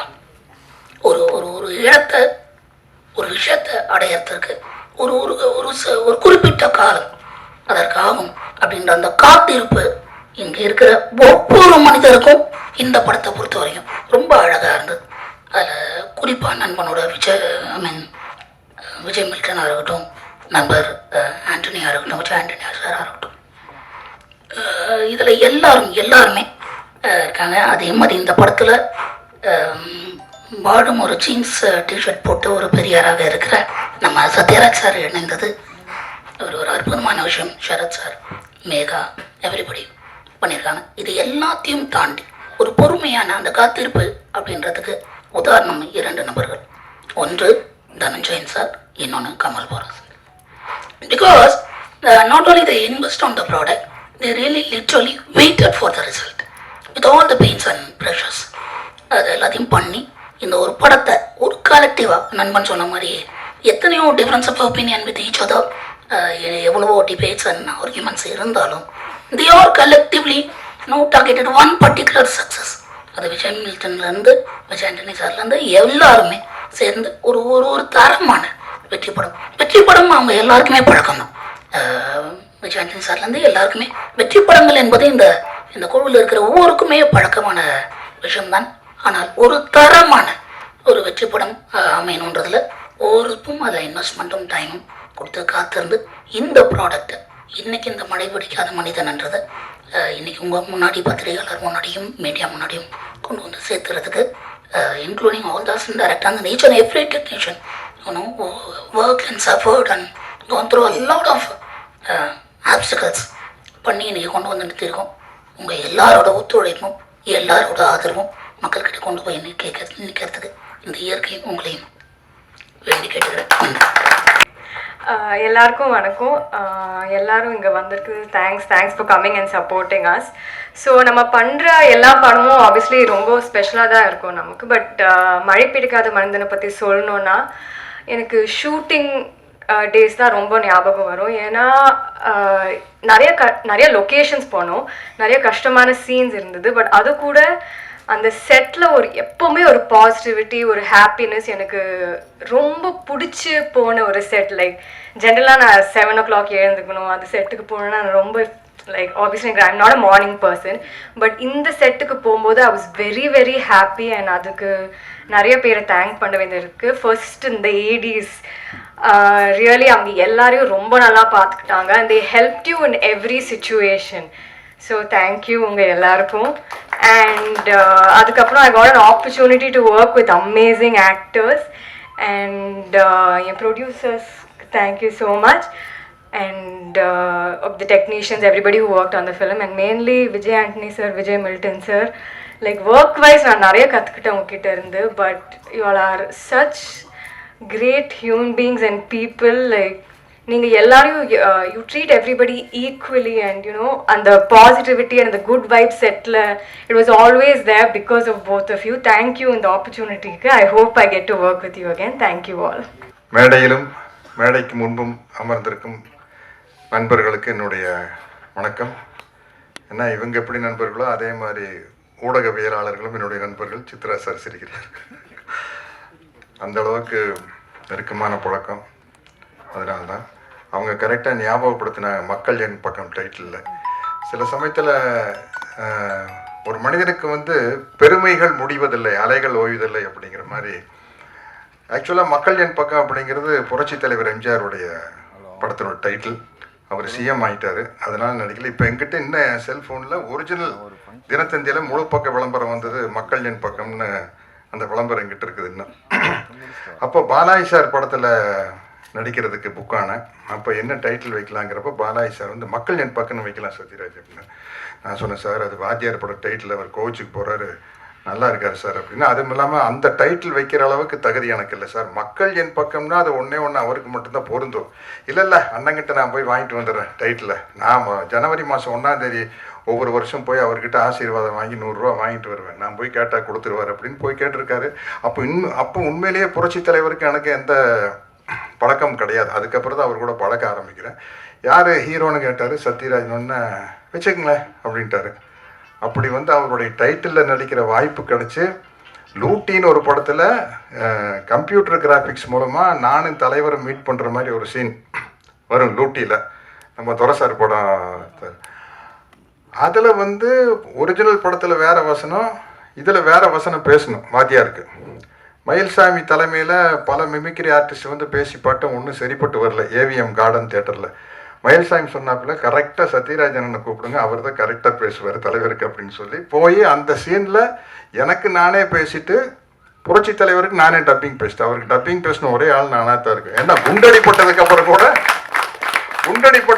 கூட அவர் சொந்த குரல் தான் பேசினார். நிறையா வித்தியாசம் இருக்குது. காவல்காரனில் பார்த்தீங்கன்னா பாதி படம், முக்கால்வாசி படம் வந்து ஒரிஜினல் வாய்ஸில் இருக்கும். ஒரு 2-3 சீன் தான் வேறு மாதிரி வாய்ஸில் வரும். டப்பிங் பேசினேன். அதே மாதிரி இன்னொரு பெருமை எனக்கு கிடச்சிது. நடிகர் திலகம் சிவாஜி அவர்கள் நடிக்காத கேரக்டரே இல்லை. ஒரு போலீஸ் டிபார்ட்மெண்ட்னாலும் கூட கான்ஸ்டபிள், சப் இன்ஸ்பெக்டர், இன்ஸ்பெக்டர், ஐஜின்னு எல்லா கேரக்டர்லையும் நடிச்சிருப்பார். ஒரு சட்டம் சம்மந்தப்பட்ட படம்னா ஜூனியர் வைக்கல், சீனியர் வைக்கல், ஜட்ஜு வரைக்கும் நடிச்சிருப்பார். அவர் ஆசைப்பட்டு நடிக்க முடியாத ஒரே கேரக்டர் தந்தை பெரியார் கேரக்டர் தான். அதில் நடிக்கிற ஒரு வாய்ப்பு எனக்கு கிடச்சிருச்சு. இன்னைக்கு என்னுடைய ஆறுயிர் நண்பன் விஜயகாந்த் நடிக்க வேண்டிய ஒரு கேரக்டரில் நான் நடிக்கிறதுக்கான வாய்ப்பு கொடுத்த தனஞ்சயன் சாருக்கும் விஜய் மட்டன் அவர்களுக்கு, என்னுடைய டைரக்டருக்கு என்னுடைய மனமார்ந்த நன்றி தெரிவிச்சுக்கிறேன். ஏன்னா அவ்வளவு நட்பு. விஜயகாந்த் சாரை பற்றி நான் பேசுனா அன்பு நண்பன் விஜயின் தான் விஜயின் தான் கூப்பிடுவேன். எங்களுக்குள்ள நடந்த காமெடிகள் தான் அதிகம். அது பேசினப்ப இந்த மாதிரி ஒரு புக்கே எழுதலாம். அப்போ நீங்கள் அவர் திரையில் வீரமாக பார்த்துருக்கோம், ஒரு புரட்சி கலைஞர். அதை தாண்டி எங்களுக்குள்ளே நடந்த காமெடிகள் வந்து அளவிட முடியாத காமெடி. அதை மட்டுமே ஒரு புக்காக எழுதணும்னு ஆசைப்படுறேன். இந்த படத்தை பொறுத்த வரைக்கும் தனஞ்சயன் சார் என்ன, அந்த குழந்தையே நீங்கள் தான் சார். அவர்கிட்ட பாருங்கள், அவர் முகத்தில் பாருங்கள், அந்த குழந்தையே நீங்கள் தான் சார்ங்கிற ஒரு முகம் வச்சுருப்பார். நம்ம சக்தி சிதம்பரம் வந்து டைரக்டர் சக்தி சிதம்பரம் சொல்லுவார், இந்த அப்பாவியா மூஞ்சி வச்சுட்டு அதுக்கு பேர் முரளி ஃபேஸ் அப்படிம்பார். நம்ம இதயம் முரளி இருக்காருல்ல சார், இந்த முரளி ஃபேஸை வச்சு ஏமாத்தாதீங்க சார். அந்த மாதிரி தனஞ்சயன் சார் வந்து அந்த குழந்தைய நீங்கள் தாங்க சார் மாதிரி ஒரு முகம். அவர் கேட்டார்னா கண்டிப்பாக ஒத்துக்கிட்டு தானோ. விஜய் மில்டன் டைரக்டர் அப்படின்னு வந்து நான் கோலி சோடா படம் பார்த்துருக்கிறேன். உடனே சரின்னு சொல்லிட்டு, எனக்கு உண்மையிலேயே இது அவர் கேப்டன் நடிக்க வேண்டிய கேரக்டர் தான் நான் நடிக்கிறேன்னு எனக்கு தெரியாது. ஒன்றும் கதையே கேட்கல, விஜய் மில்டன் ஒன்று ஓகேன்னு சொல்லிட்டேன். அப்புறம் எனக்கு வந்து தம்பி விஜய் ஆண்டனி கிட்ட ஒரு ரொம்ப கம்ஃபர்டபுள் ஸ்பேஸ். அவர் கூட நடிக்கிற 3வது படம் இது. சினிமாவை தாண்டி நிறையா விஷயங்கள் விவாதிப்போம். வாத்தியார் பாட்டு மாதிரி உன்னை அறிந்தால் நீ உன்னை அறிந்தால் உலகத்தில் போராடலாம், உயர்ந்தாலும் தாழ்ந்தாலும் தலை வணங்காமல் நீ வாழலாம்ங்கிறதுக்கு சிறந்த உதாரணம் வந்து விஜய் ஆண்டனி அவர் தான். அவருடைய ப்ளஸ் பாயிண்ட் என்ன, மைனஸ் பாயிண்ட் என்ன கிளியராக தெரியும். அதுதான் அவருடைய என்ன லைஃப்பில் வந்து அது ரொம்ப முக்கியமான விஷயம். இன்றைக்கி நான் இந்த ட்ரைலரு டீசர் இதெல்லாம் பார்த்ததுக்கப்புறம் உண்மையிலேயே மிரட்டிட்டாரு sir. Music director sir super sir, Brahma. அதே மாதிரி ஃபோட்டோகிராஃபி என்ன, எனக்கு விக்குக்காகவே தனியாக ரூம் போட்டு யோசிக்கிறாங்கன்னு நினைக்கிறேன். நல்ல வேளை எனக்கு தலை இப்படி இருந்தது, சௌரியமா போச்சு. முடியோட பிறந்ததுன்னு வச்சுக்கல, இவ்வளோ வெரைட்டியான கெட்டப் கிடச்சிருக்காது, கட்டப்பாவே கிடச்சிருக்காது. என்ன கண்டினியூட்டி இருந்திருக்கும் சார். மொட்டை அடிக்கணும் அப்படின்னா சார் 10 படம் கண்டினியூட்டி சார், அதெல்லாம் மொட்டையில் அடிக்க முடியாது சார்னு சொல்லி அந்த கேரக்டரை கிடைக்காம போயிருக்கும். அது இல்லாமல் இருந்ததுன்னா நல்லதாக போச்சு. சில விஷயம் சில மைனஸ் தான் ப்ளஸ்ஸாக இருக்கும். இப்போ எனக்கு கடவுள் நம்பிக்கை இல்லாதனால நிறைய பேர் பேசல, சாருக்கு இல்லை அவருக்காக நாங்கள் வேண்டிக்கிறோம் அப்படிம்பாங்க. கடைசியில் பார்த்தா எனக்காக வேண்டிக்கிட்டது வந்து எக்கச்சக்கமான ஆளுங்க, என்னை தவிர எல்லாரும் வேண்டிக்கிறாங்க. கடவுளுக்கு என்ன பிடிக்கும், கடவுளுக்கு ஏன் என்ன பிடிக்குன்னா அவரை நான் டிஸ்டர்ப் பண்றதே இல்லையா. அப்ளிகேஷனா போடுறது, ஏன் படம் ஒண்ணும். அந்த ஆள் என்ன செய்வாரு, 2 பேர் எலெக்ஷன் நிக்கிறாங்க, 2 பேர் போய் பூ தேங்காய் பழத்தோடு போய் சாமி நான் தான் ஜெயிக்கணும் அப்படின்னு அந்த ஆள் கன்ஃபியூஸ் ஆயிருப்பாரு. யாரோ ஒருத்தர் தாங்க ஜெயிக்க முடியும், அதுதாங்க இயல்பு. Praying is nothing but dictating God. கடவுளை நீ கடவுள்கிட்ட நீங்க கட்டளை இடுறீங்க, எப்படியாச்சும் என் படம் ஓடணும் அப்படின்னா வேண்டுதல், எப்படியாச்சும் என் படம் ஓடணும், 2 ஒன்று தானே. டயலாக் ஒண்ணுதான், எப்படியாச்சும் என் படம் ஓடணும் அப்படிங்கிறது தான். பாடி லாங்குவேஜ் தான் வேற. அப்போ கடவுளுக்கு வந்து என்ன கோபம் வரும்னா, டே நீ யாரா என்ன கரெக்ட் பண்றதுக்கு, எனக்கு தெரியாதா உனக்கு என்ன கொடுக்கணும், உனக்கு என்ன நடக்கணும்ட்டு. அவன் பாரியா சத்யராஜ் பாருங்க, அவன் பாட்டுக்கு போயிட்டே இருக்கான். ஏதாச்சும் நம்மளை டிஸ்டர்ப் பண்றானா, எனக்கு டிக்டேஷன் கொடுக்குறானா, கமெண்ட் பண்றானா, என் மேல தப்பு கண்டுபிடிக்கிறானா. பிரேயன் தப்பு கண்டுபிடிக்கிறதா, நீ செய்யறது சரியில்லைப்பா இப்படி செஞ்சிருக்கணும் அப்படிங்கிறது கடவுள் மேல தப்பு கண்டுபிடிக்கிற மாதிரி. அதனால வந்து எனக்கு அவரு என் மேல அவருக்கு ரொம்ப பெரிய இந்த எல்லா படத்தையும் புகழ்ற மாதிரி இந்த படத்தை புகழ்றேன்னு நினைச்சுக்காதீங்க. உண்மையிலேயே உங்களுக்கே தெரியும், இந்த படத்தினுடைய டீசர் தான் ட்ரெய்லர், எனக்கு அதெல்லாமே தெரியறது இல்லைங்க. என்னமோ காலையில கிளம்பி போய் டோப்பா தூக்கி தலையில வச்சு நடிக்க போயிடுது, ஒண்ணுமே தெரியறது இல்லை. இந்த சஜஷன் சொல்லிட்டு இருப்பாங்க, அது ஒரு காலத்துல ஆபாவனன் அரவிந்த் ராஜெல்லாம் வந்தோன்னு இன்ஸ்டியூட் பசங்கள்லாம் வந்ததுக்கு அப்புறம் அப்போ பசங்க ஓவர் த ஷோல்டர் ஷாட் இல்லை ஓஎஸ்எஸ்ன்னு தாய்நாடு நடிக்கல ஓஎஸ்எஸ்னாங்க. யாருக்கிட்டா போய் கேட்குன்னு பக்கத்து ஃப்ளோரில் ஏவிஎம்ல விஜயகாந்த் இருந்தார். போய் விஜய் நீங்கள் தான் ஏற்கனவே இங்கே நடிச்சிருக்கீங்களா, அது என்ன ஓஎஸ்எஸ்ன்னு. எனக்கு அப்படித்தாங்க சத்யராஜ், முதல்ல பெரிய கன்ஃபியூஷனுங்க, அது ஒன்றும் இல்லைங்க சஜஷன் ஷாட் சத்யராஜ், அதை போய் இவங்க பெரிய பிரச்சனை ஆக்கிட்டாங்க. அந்த மாதிரி இன்னைக்கு சினிமா வந்து மாறிக்கிட்டே இருக்குது, புது புது விஷயங்கள் வந்துட்டு இருக்கு. நான் இந்த சினிமாவில் ட்ராவல் ஆகிறதுக்கு காரணம் வந்து மழை பிடிக்காத மனிதன் மாதிரி நான் வந்து ஃபிக்ஸேஷன் பிடிக்காத ஒரு மனிதன். இந்த நேரத்துக்கு எதுவும் அதான் இப்படி கூட சொல்ல, லட்சியம் பிடிக்காத மனிதன். என்ன இப்படி போறது, அந்த பக்கம் கதவு இருந்தா அப்படி போறது, அங்க சேவர் இருந்ததுன்னா லெஃப்ட்ல கட் பண்ணி பாக்க, ஆனா அங்க ஒரு கதவு இருக்குப்பா, அப்படி நமக்கு எப்படியோ வெளியில போனா தான் முக்கியம். அதனால எப்படியோ வாழ்ந்தாகணும் அப்படிங்கிறதா. கொஞ்ச நாளைக்கு பிடிவாதமா இருந்த வில்லனா நடிக்கூடான்ட்டு இப்ப பார்த்தா பகத் ஃபாசில் ஒரு பக்கம், எஸ்ஜே சூரிய ஒரு பக்கம் அடிச்சு பண்றாங்க. ஓ வில்லனா நடிச்சோம்னா தான் நம்ம நல்ல நடிகர்னு பேர் வரும் போல இருக்குது. இல்ல அதுலதான் ஆக்டிங் ஸ்கோப் அதிகம், பட் அதுக்கு தகுந்த மாதிரி ஒரு வில்லன் கேரக்டர் வேணும். எனக்கு என்ன பிரச்சனைனா, ஒவ்வொருத்தருக்கும் ஒரு ட்ரேடு மார்க் இருக்கும். இப்போ விஜயகாந்த் சாரை படத்தில் போட்டு செவத்தில் ஏறி உதைக்கூடாதுன்னா எப்படி, ரஜினி சாரை படத்தில் வந்து ஸ்டைல் பண்ணக்கூடாதுன்னு எப்படி, அது மாதிரி சத்யராஜ்னா நக்கல் நையாண்டி லொல்லு இருக்கணும். இது வில்லனா நடிக்கையில் இது இருக்கணும்னா 2 பேர்த்துக்கிட்ட இருந்து லைசன்ஸ் வேணும். ஒன்று டைரக்டர்கிட்ட இருந்து வேணும், இன்னொன்று ஹீரோ கிட்ட இருந்து வேணும்.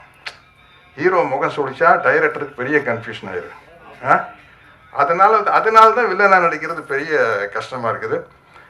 இந்த பவர்ஃபுல்லாக இருந்தால் நடிக்கலாம் இது மாதிரி, அதில் ஒன்றும் சிக்கல் இல்லை. இப்போவும் நடிக்கிறேன். அது மாதிரி வந்து எனக்கு பலவிதமான கேரக்டர் வந்து ஏற்கனவே கொடுத்த டைரக்டர்களுக்கு தான் நான் நன்றி சொல்கிறேன். பி வாஸ் சாருக்கு, மணிவண்ணன் சாருக்கு, பாரதி ராஜா சாருக்கு. ஏன்னா இப்போ நான் ஒரு ஹிந்தி படம் இன்னைக்கு 7ஆம் தேதி வந்து வெப்பன் ஒரு படம் வருது, அதில் வந்து ரொம்ப டஃப் கேரக்டரு. அதே ஜூன் 7 முன்சியா அப்படின்னு ஒரு ஹிந்தி படம், அதில் ஃபுல் காமெடி, கிட்டத்தட்ட தம்பி வடிவேலு பண்ணுற காமெடி கேரக்டர். நான் அவங்ககிட்ட கேட்டேன், ஏங்க சவுத் இந்தியாவில் தான் சத்யராஜ் தெரியும், உங்களுக்கெல்லாம் வெறும் கட்டப்பாவத்தான் தெரியும், இதெல்லாம் இங்கிலீஷில் பேசுகிறேன், அதை நீங்கள் டிரான்ஸ்லேட் பண்ணீங்க, உங்களுக்காக கட்டப்பாவத்தான் தெரியும், நீங்கள் எப்படி எனக்கு வந்து அதாவது காமெடியனாக இருந்து டஃப் ஆகிறது இல்லை, ஃபுல்லாகவே காமெடி. வடிவேலுக்கு பதிலாக நான் நடித்தேன் அப்படி இருக்கேன். அந்த எப்படிங்க அப்படின்னா, அவங்க எப்போ எடுத்த என்னுடைய படத்தில் பாட்டு சார், அதில் பயங்கரமாக காமெடி ஒர்க் அவுட் ஆயிருந்தது சார், அதனால தான் அப்படின்னு சொல்லிட்டு பாருங்கள், ஜூன் 7 வருது விஜய் ஆண்டனி சார், ஃபுல்லாகவே காமெடி. ஆமாம், அப்படி பலவிதமாக இல்லை அள்ளி தெளித்த பி வாஸ் அவர்களுக்கும், மணிவண்ணன் அவர்களுக்கும், பாரதி ராஜா அவர்களுக்கும், ஃபாசில் அவர்களுக்கும், ஜோஷி போன்ற இயக்குநர்களுக்கும், குருதனபாலுக்கும், எஸ்பி முத்துராம சாருக்கும் நான் நன்றி சொல்லிக்கிறேன். ராஜசேகர் சார் தகடு காக்கி சட்டையெல்லாம் அவர் தான் சொன்னார். இப்படி பல சத்யராஜை காட்டி வச்சனால்தான் இன்னைக்கு விஜய் மில்டன் சார் மாதிரி ஆளுகள்லாம் எங்கிட்ட, புது இயக்குநர்கள்லாம் எங்கிட்ட வர்றாங்க. அதனால் அவர்களுக்கும் நன்றி கூறி, இன்னும் என்னை அரவணைத்து அழைத்து சென்று கொண்டிருக்கும் இந்த இன்றைய திரையுலகத்திற்கும் நன்றி கூறி விடைபெறுகிறேன். வணக்கம். இந்த அரங்கத்துக்கு வந்திருக்க உங்கள் அனைவருக்கும் வணக்கம். ரொம்ப சந்தோஷமாக இருக்குது. அது இது வரைக்கும் ஆல்மோஸ்ட் ஒரு 15 படம் நடிச்சப்போ நினைக்கிறேன். பல ப்ரெஸ் மீட்டு, பல மேடைகள் பார்த்துருக்குறேன். இந்த மேடை வந்து ஃபுல்லாகவே கவிதை மாதிரியே இருந்துச்சு சார். ஆக்சுவலாக சத்தியமாக தனஞ்சயன் சார் நீங்கள் பேசுனது, மில்டன் சார் பேசுனது, சத்யராஜ் சார் பேசுனது எல்லாரும் ஒண்டர்ஃபுல். அதாவது இங்கேருந்து வந்த மாதிரி இருந்துச்சு சார். எல்லாம் பிளான் பண்ணி எழுதி வச்சுலாம் அது வராது. ஒரு கவிதை மாதிரியே இருந்துச்சு. வழக்கமாக நம்ம பேசுவோம் இல்லையா, ஸ்டேஜில் உட்காந்துருக்கும்போது வழக்கமாக அவர் சூப்பர் சொல்லும்போது எல்லா மேடையிலும் அப்படி தான் நடக்குன்றதை தாண்டி ஒரு பெரிய ஒரு விஷயம் இருந்துச்சு. 3 வருஷம் விஜய் மில்டன் சார் ரொம்ப கஷ்டப்பட்டு வளைச்சிருக்கீங்க. பல விஷயங்களை தாண்டி, கொரோனா விஷயங்கள்லாம் தாண்டி கூட எவ்வளோ ஒரு டேரக்டரோட பெயின் எனக்கு தெரியும். ஸோ பல விஷயங்களை தாண்டி இந்த படம் வந்து மாபெரும் வெற்றி படமாக உங்களுக்கு அமையணும்னு சொல்லிட்டு நான் ஆசைப்பட்றேன். உண்மையிலேயே கண்டிப்பாக எனக்கே புதுசாக இருந்துச்சு. இந்த ட்ரெய்லர் நான் பார்க்கல. ட்ரெய்லரு, நீங்கள் பண்ண விஷுவல், நீங்கள் முதல்ல காமிச்சதும் இதுக்கும் அவ்வளோ பெரிய மேஜர் டிஃப்ரென்ஸ் இருக்குது. இது மாதிரி படத்துலேயும் உங்களோட இன்புட்டு, உங்கள் ஸ்டைல் ஆஃப் மேக்கிங், நீங்கள் எதிர்பார்க்குற விஷயம்லாம் அமைஞ்சு கண்டிப்பாக இந்த ஒரு படம் வந்து ஒரு மாபெரும் வெற்றி படமாக உங்களுக்கு அமையணும்னு சொல்லிட்டு ரொம்ப ஆசைப்பட்றேன். Same with producers also. இவ்வளோ கஷ்டப்பட்டு ரொம்ப பணம் இன்வெஸ்ட் பண்ணி ஒரு 3 வருஷம் எவ்வளோ வட்டி யூஸ் பண்ணியிருப்பீங்க, எவ்வளோ விஷயத்தை கடந்து வந்திருப்பீங்க. இப்போ பிஸ்னஸும் ரொம்ப டைட்டாக இருக்குது. இந்த சூழ்நிலையில் உங்கள் படத்தை ரிலீஸ் பண்ணுறதே பெரிய விஷயம். ஸோ இந்த மாதிரி இந்த மாதம் இந்த படம் ரிலீஸ் ஆகுது அப்படின்னு சொல்லிட்டு ரொம்ப சந்தோஷமாக இருக்குது. இந்த படத்தை தொடர்ந்து நீங்களும் நிறைய படங்கள் தொடர்ந்து பண்ணணும்னு சொல்லிட்டு ஆசைப்பட்றேன். அச்சு Rajamani, thank you so much for doing this music. இப்போ ரீரெக்கார்டிங் பண்ணதுக்காக ரொம்ப அருமையாக நீங்கள் ஸ்கோர் பண்ணியிருக்கீங்க சார் சொன்னார். இன்னும் ஒர்க் போயிட்டுருக்கு. ஸோ இந்த படத்தோட நான் உங்கள் சாங் கேட்டேன். ஆக்சுவலாக ரொம்ப நல்லா இருந்துச்சு. கிளைமேக்ஸில் ரொம்ப அருமையாக பாடியிருந்தீங்க. உங்களுக்கு பெரிய பிரேக்காக இந்த படம் கண்டிப்பாக அமையணும். மேகா ஆகாஷ் அவங்களோட ரொம்ப நீங்கள் பேசுகிறது ரொம்ப அழகாக இருக்குது மேகா. ஆக்சுவலாக ஆக்டிங் முடித்த பிறகு இஃப் பாசிபிள் டைம் இருக்கும்போது ஃப்யூச்சரில் ஏதாவது வாய்ப்பு இருந்தால் நீங்கள் டப்பிங் கூட ட்ரை பண்ணலாம். அவ்வளோ அழகாக இருக்கும் உங்கள் வாய்ஸ். ஆக்சுவலி இந்த டப்பிங் ஆர்டிஸ்ட்டையும் இல்லாத இவங்க சவிதான்னு ஒரு ஆர்டிஸ்ட் நான் அந்த டைமில் ஒர்க் பண்ணியிருக்கேன். ஈக்குவலன் டு அந்த பெர்ஃபார்மன்ஸ், நீங்கள் பேசுகிற டிக்ஷன்லாம் ரொம்ப அழகாக இருக்குது. நீங்கள் நிறைய படங்கள் பண்ணணும். உங்களோட வடக்குப்பட்ட ராமசாமி பார்த்தேன், இதுலேயும் பார்த்தேன். ரொம்ப சட்டில்டு ஆக்டிங். டேரக்டர் சார் சொன்ன மாதிரி wonderful working with you. Thank you so much. Sathyaraj sir, I am so blessed to work with you sir. Thank you sir. ரொம்ப ஒரு இரும்புரியாத கனெக்ட் உங்களுக்கு எனக்கு எப்போவுமே இருந்துகிட்டே இருக்குது. Thank you so much for working with me sir. அடுத்த படமும் ஒர்க் பண்ண போகிறோம் சேர்ந்து. ரொம்ப நன்றி சார். ரொம்ப அருமையாக வந்திருக்கப்போ ஸ்டைலிஷாக ஒர்க் பண்ணி வரீங்க. Thank you so much. அப்புறம் இவர் பிரவீன் கேல் சாரோட அசிஸ்டன்ட் பிரசன்னா, ரொம்ப நல்லா இருப்பா. இது வரைக்கும் நான் பார்க்கல, இப்போ தான் பார்த்தேன். ரொம்ப டைட்டாக பண்ணியிருக்கீங்க. ஆக்சுவலி ரொம்ப நல்லா சவுண்ட் டிசைன் நல்லா பண்ணியிருக்கீங்க. உண்மையிலே ரொம்ப என்கேஜிங்காக இருந்துச்சு. இந்த ட்ரெய்லர், டீசர், வாட் எவர் நீங்கள் பண்ணது எல்லாமே ரொம்ப அருமையாக இருந்துச்சு. நீங்கள் ஒரு பெரிய எடிட்டர் எவ்வளோ முக்கியமான விஷயம் அப்படின்னு எனக்கு தெரியும். ஸோ ஃப்யூச்சரில் பெரிய எடிட்டராக கண்டிப்பாக நீங்களும் வரணும். Thank you sir. அப்புறம் பிரணீதி இல்லை பிரணீதா 420 தானா? இல்லை, ஐ மீன் மார்க்கு உண்மையே கரெக்டாக தோராயமா. So wonderful. So singer too இல்லையா நீங்கள்? ஆக்சுவலாக நிறைய பாட்டும் நல்லா பண்ணணும். All the best sir. Ramana sir, thank you sir.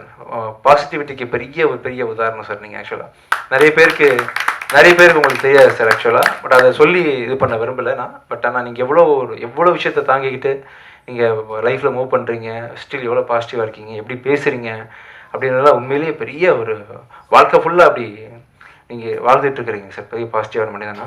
நீங்களும் ஒரு படம் பண்ணணும் சார். அது என் படமாகவே இருக்கணும்னு நானும் ஆசைப்பட்றேன். Will try sir. இப்போ நல்ல ஸ்கிரிப்டாக அமையும் போது கண்டிப்பாக அவங்க கூட சேர்ந்து ஒரு படம் பண்ணுறது. இது குறித்து நான் கூடிய சீக்கிரம் உங்களை மீட் பண்ணி பேசுகிறேன் சார். என்ன நடக்குதுன்னு பேசுவோம் நம்ம. Thank you so much 10 Cloud Music. ரொம்ப நல்ல ஆல்பம் அக்வைர் பண்ணியிருக்கீங்க. நிறைய யங் டேலண்ட்ஸ் இன்ட்ரடியூஸ் பண்ணியிருக்கீங்க. இந்த ஆல்பத்தில் கிட்டத்தட்ட ஒரு 5 மியூசிக் டைரக்டர்ஸ் ஒர்க் பண்ணியிருக்காங்க. அதர் தென் அச்சு, அவர் ஒரு 3 சாங் பண்ணியிருக்காரு, ஆர்ஆர் பண்ணியிருக்காரு. அது இல்லாமல் வாகுமகன், சௌரவ், அந்த மாதிரி ஆட்கள்லாம் ஒர்க் பண்ணியிருக்காங்க. ஸோ எல்லாருக்கும் பெரிய பிளாட்ஃபார்மாக நீங்கள் அமைஞ்சிருக்கிறீங்க. முடிஞ்சால் அவங்களையும் நல்லா ப்ரொமோட் பண்ணுங்கள். Thank you so much. நானும் இந்த படத்தை வந்து எதிர்நோக்கி காத்துட்ருக்கேன். இது இந்த ப்ரொடியூசர்ஸ்க்கு கண்டிப்பாக ஒரு பெரிய வெற்றி படமாக அமையணும்னு சொல்லிட்டு ஆசைப்பட்றேன். Thank you so much. தேங்க்யூ. 45 வருஷம் இப்பவும் பிஸியாக நடிச்சிட்டு இருக்கீங்க. எங்களுக்கு ஒரு 3 படம் மாத்திரம் நீங்கள் நடிக்கீங்களா இல்லையான்னு ஒரு சின்ன தெளிவு வேணும். முதல் படம் இந்த எண்ணமா கண்ணு, உங்கள் ஃபேமஸான வசனம். ரஜினி சார் கூட நடிக்கீங்களா? ஏன்னா நீங்கள் சிவாஜி படத்துலேயே அதில் வில்லனா நடிக்க மாட்டீங்கன்னு சொன்னீங்க அப்படின்னு ஒன்று. அப்புறம் ஹிந்தியில் சல்மான் கானுக்கு வில்லனா நடிக்கீங்களா? அப்புறம் முக்கியமாக கருப்பு சட்டை போட்டுக்கிங்க. நீங்கள் அந்த காவி சட்டைக்காரராக நடிக்க போகிறதா இந்தியா முழுக்க ஒரு பேச்சு இருக்க நடிக்கிங்களா? இந்த 3க்கு விளக்கம் கொடுத்தீங்கன்னா போதும். இன்னும் ஏதாச்சும் கேள்வி இருக்கா?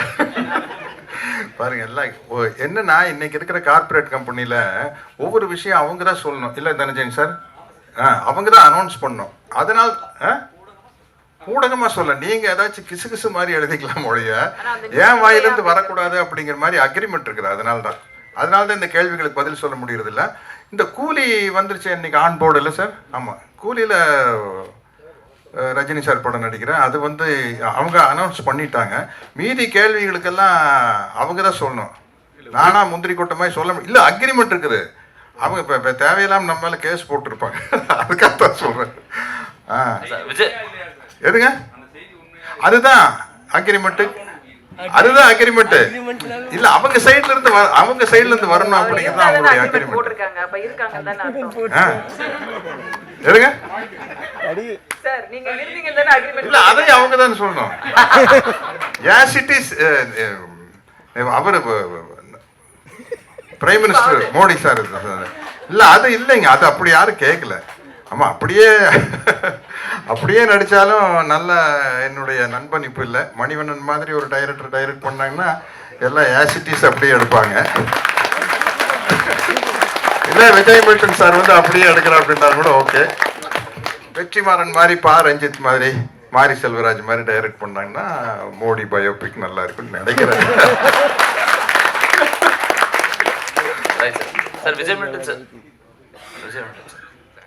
மில்டன் சார் உங்களுக்கு சார் சமீப நாட்களில் நிறையா படங்கள் விஜய் ஆண்டனி சாரை பார்த்துருக்கோம், வேறு ஷேட்ஸ். பட் அவரை தான் காஸ்ட் பண்ணணுன்ற ரீசன் என்ன? இந்த படம் என்ன சொல்ல வருது ஆக்சுவலாக விஜய் ஆண்டனி அவரை வச்சுக்கிட்டு?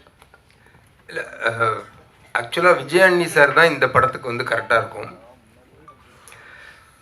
இந்த படம் வந்து ஒரு விஜய் ஆண்டனி வந்து எப்போவுமே பார்த்தீங்கன்னா ஒரு மூடியாக ரியாக்ஷன்ஸ் வந்து பெருசாக வராது.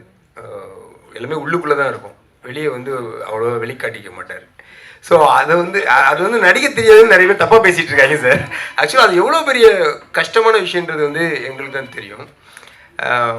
3ஆம் பிறை படத்தில் வந்து ஆக்சுவலாக ஸ்ரீதேவி மேடம்க்கு தான் வந்து நேஷனல் அவார்டு கிடைக்கும்னு எல்லாம் நினச்சேன். ஆனால் கமல் சார் தான் கிடைச்சிது.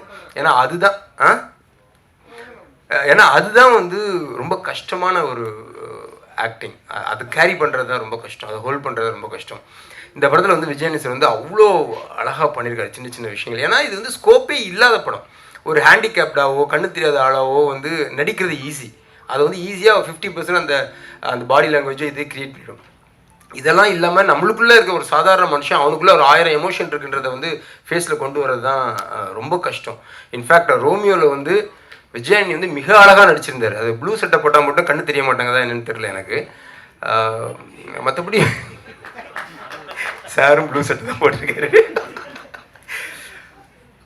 ரோமியோ படம் உண்மையில் என்ன சொல்கிறேன், விஜயானி கேரியரில் அவரோட சின்ன சின்ன நுவான்சஸ் ரியாக்ஷன்ஸ் வந்த பெஸ்ட் ஃபிலிம்னா ரோமியோ தான். மலைப்பிடிக்காமல் வந்து அதுக்கும் அதிகமாகவே இருக்குது. நான் வந்து ரொம்ப கான்ஃபிடென்ட் நம்புகிறேன். எஸ்பெஷலி ஒரு சீனில், ஒரு ரெஸ்டாரண்ட் சீனில் வந்து மேகா ஆகாஷும் விஜயானியும் உட்காந்து பேசுகிற ஒரு லென்த்தி சீன் இருக்கும். அந்த சீன் இந்த ஸ்கிரிப்ட் எழுதும்போது எனக்கு ரொம்ப பிடிச்ச ஒரு சீன்னா அந்த சீன் தான். அந்த சீனை வந்து நம்ம நினச்ச மாதிரி ஸ்க்ரீனில் கொண்டு வந்துட்டா நம்ம பெரிய டைரக்டர்னு நினச்சேன். அது வந்து அவ்வளோ அழகாக வந்திருக்கு. அதுக்கு 2 பேர் தான் காரணம். அப்படி இருந்துச்சு அந்த கெமிஸ்ட்ரி. ஒவ்வொரு டைலாகுக்கும் நடுவுலையும் எவ்வளோ பாலாஜி சக்தியில் சொல்லுவார், 5 ரூபா கொடுக்குறது ஈஸி, 10 ரூபா கொடுக்குறது ஈஸி, 5.5 5.25 அப்படின்னு கேட்குறான்ல, அவனுக்கு கொடுக்குறது தான் கஷ்டம் அப்படிம்பாரு. அந்த சில்லறை இருக்குல்ல, அந்த இன்பிட்வீன், அது வந்து ஆக்சுவலாக விஜயானி ஃபேஸில் அவ்வளோ வருது. ஸோ அதனால் இந்த படத்துக்கு வந்து அவர் கரெக்டாக இருக்கும்னு நினச்சி போட்டேன். அப்புறம் சரி, அவ்வளோதான் சார். ஒரு கேள்வி இங்கே sir, Jayachandran sir. Vijay sir. Sir, இப்போது மழை பிடிக்காத மனிதன் சொல்லிட்டு டைட்டில் வச்சுருக்கீங்க. அந்த டைட்டிலுக்கு என்ன மீனிங்னு சொல்லிட்டு ஒரு இது இருக்கு இல்லையா? நம்ம படத்தில் நிறைய இடத்துல மழை வருது, டீசர்லேயே தெரிஞ்சது. அது தவிர டீசர்லேயே ஒரு சாங்கு, ராஜா சாங் ஒன்று வருது. ஏற்கனவே ஒரு காப்பிரைட் பிரச்சனைன்னு சொல்லிட்டு ஓடிட்டு இருக்கு. இதுக்கு ஏதாவது காப்பிரைட் பிரச்சனை அந்த மாதிரி ஏதாவது இருக்கா? அதுக்கு என்ன ரைட்ஸ் எல்லாம் வாங்கிக்கிறீங்களா? அது சொன்னால் போதும். ஓகே.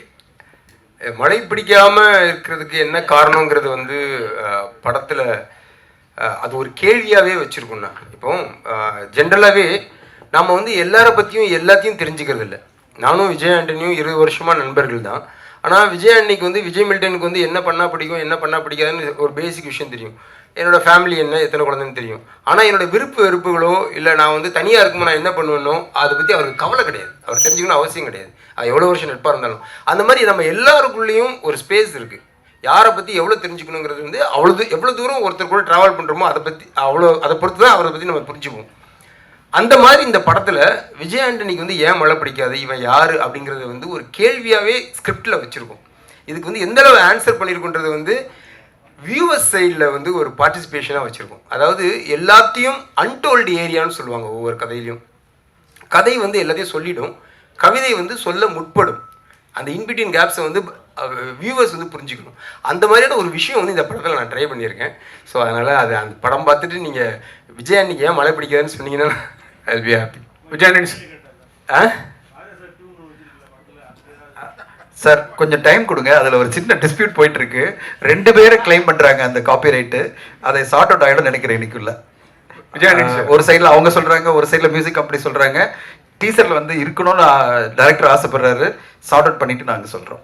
விஜய் ஆண்டனி சார் இந்த படத்துல ப்ரொமோ ஒன்று போட்டாங்க டைரக்டர் நடிச்ச மாதிரி. அதுல ஒரு டைலாக் வருது, முதல் சீன்ல இருந்து கடைசி சீன் வரைக்கும் ஒரே மாதிரி நடிக்கிறாருன்னு. உங்க நண்பரா இருந்தாலும் எப்படி அந்த சீனை நீங்க விட்டீங்க? கலாச்சிருக்காரு உங்களை? ஆல்மோஸ்ட் அதான் பண்றேன் சார் ஆக்சுவலா. இல்லை ஐம் சாரி. இல்லை அதாவது சார் தேங்க்யூ சார்.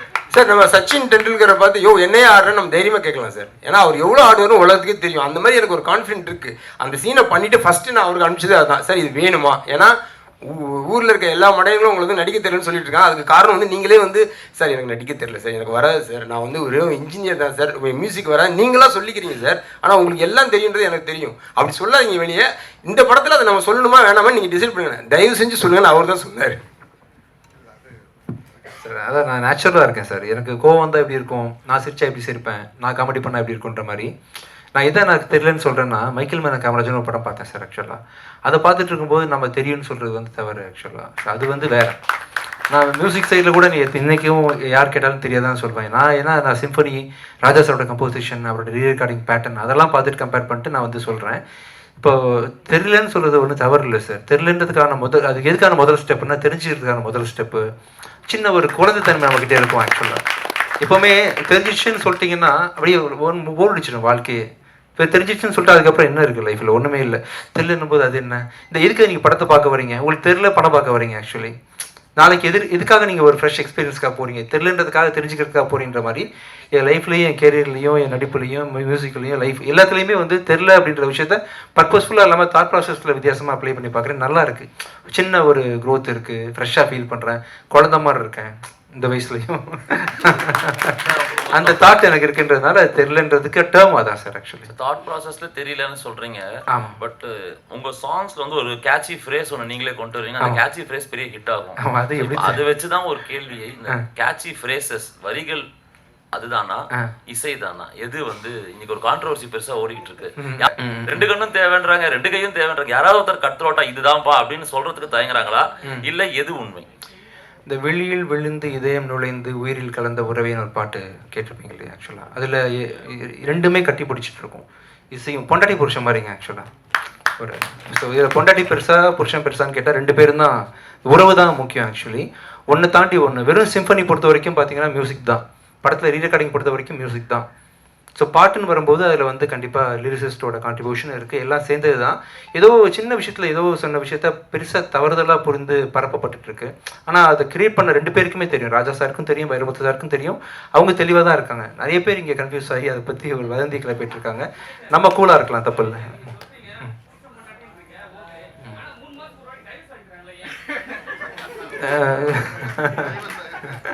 வழக்கமாக என்ன ஒருத்தர் கேட்பாரு, அவர் நீங்கள் தானா? ஆக்சுவலாக நீங்கள் தானா? அவரை காணவே நினச்சிருந்தேன். நீங்கள் தானா?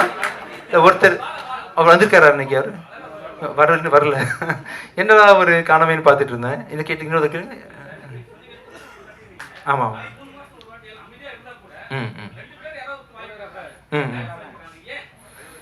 இல்லை அவங்களுக்கு பிடிச்ச வரைக்கும் இருக்காங்க, பிடிக்காதப்போ பிரிச்சுக்கிறாங்க. அவ்வளோதான் மேட்ரு. அதில் ஒன்றும் அவங்க வந்து அன்னிலேருந்து பீஸ்ஃபுல்லாக இருக்காங்கன்னு வச்சுக்கோமே. அவங்க வாழ்க்கை அவங்களுக்கு ரொம்ப டாக்ஸிக்காக இருக்குது. இந்த நாள்லேருந்து நம்ம வேறு மாதிரி வாழ்ந்து பார்க்கலாம், நண்பர்களாக மாறிடுறாங்க, புருஷன் பண்ணிட்டு ஃப்ரெண்ட்ஸாக மாறிடுறாங்க. அதான் நான் சொல்லி புரிஞ்சுச்சுங்க. क्वेश्चन आंसरो இதோட முடிச்சுக்கலாம்னு நினைக்கிறேன். Ramana sir, yes Ramana sir உங்களுக்கு ஒரு கேள்வி.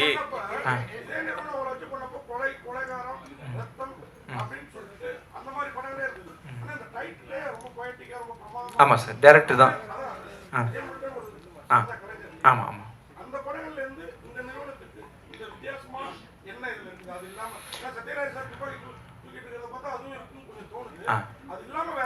காஸ்ட் ஆஃப் ப்ரொடக்ஷன் ரொம்ப அதிகம் சார். நிறைய ஆர்டிஸ்ட் குவாலிட்டி, ரொம்ப நிறைய டைம் எடுத்து பண்ணியிருக்காங்க.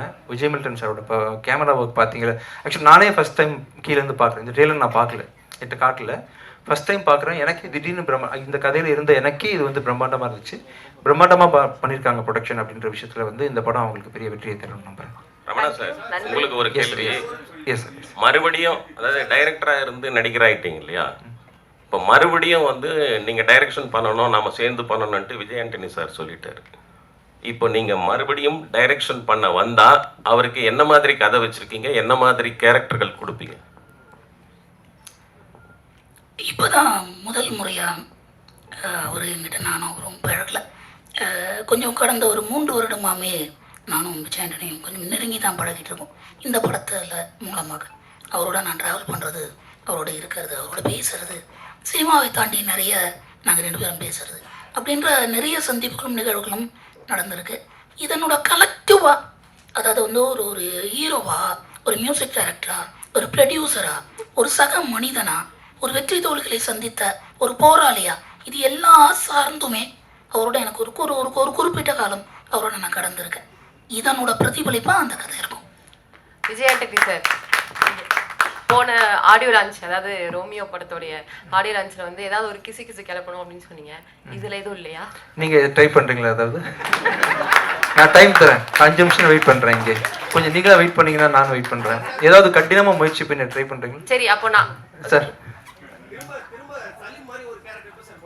பண்ணணும் சார். சலீம் 2 வரப்போகுது ஃபியூச்சரில், கதை எழுதிட்டு இருக்கேன் சார். கிசுக்கு பதில் சொல்லுங்க. கிசுக்கு நான் வாங்கலைங்க, மேலே அதை பேசுவோம், வேறெல்லாம் வரல, நம்மளே ட்ரை பண்ணுவோம். புது இயக்குனர்கள் வந்து உங்களுக்கு நிறைய கதை சொல்றாங்க. ஆமாம் ஆமாம் ஆமாம், அதை பத்தி நீங்க சொல்லுங்க. இல்லை ரொம்ப யங் டேலண்ட்ஸ்லாம் ரொம்ப அதுவே கிசுக்கு தான் நீங்க சொல்லணும்.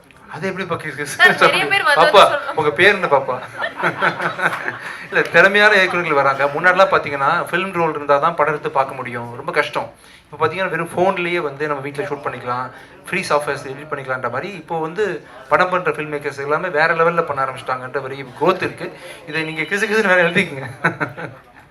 சரி, ஊடக நண்பர்களுக்கு மனமார்ந்த நன்றிகள். நீங்கள் எல்லாம் வந்து இவ்வளோ அழகாக இந்த விழாவை சிறப்பிச்சிருக்கும் நன்றி. இது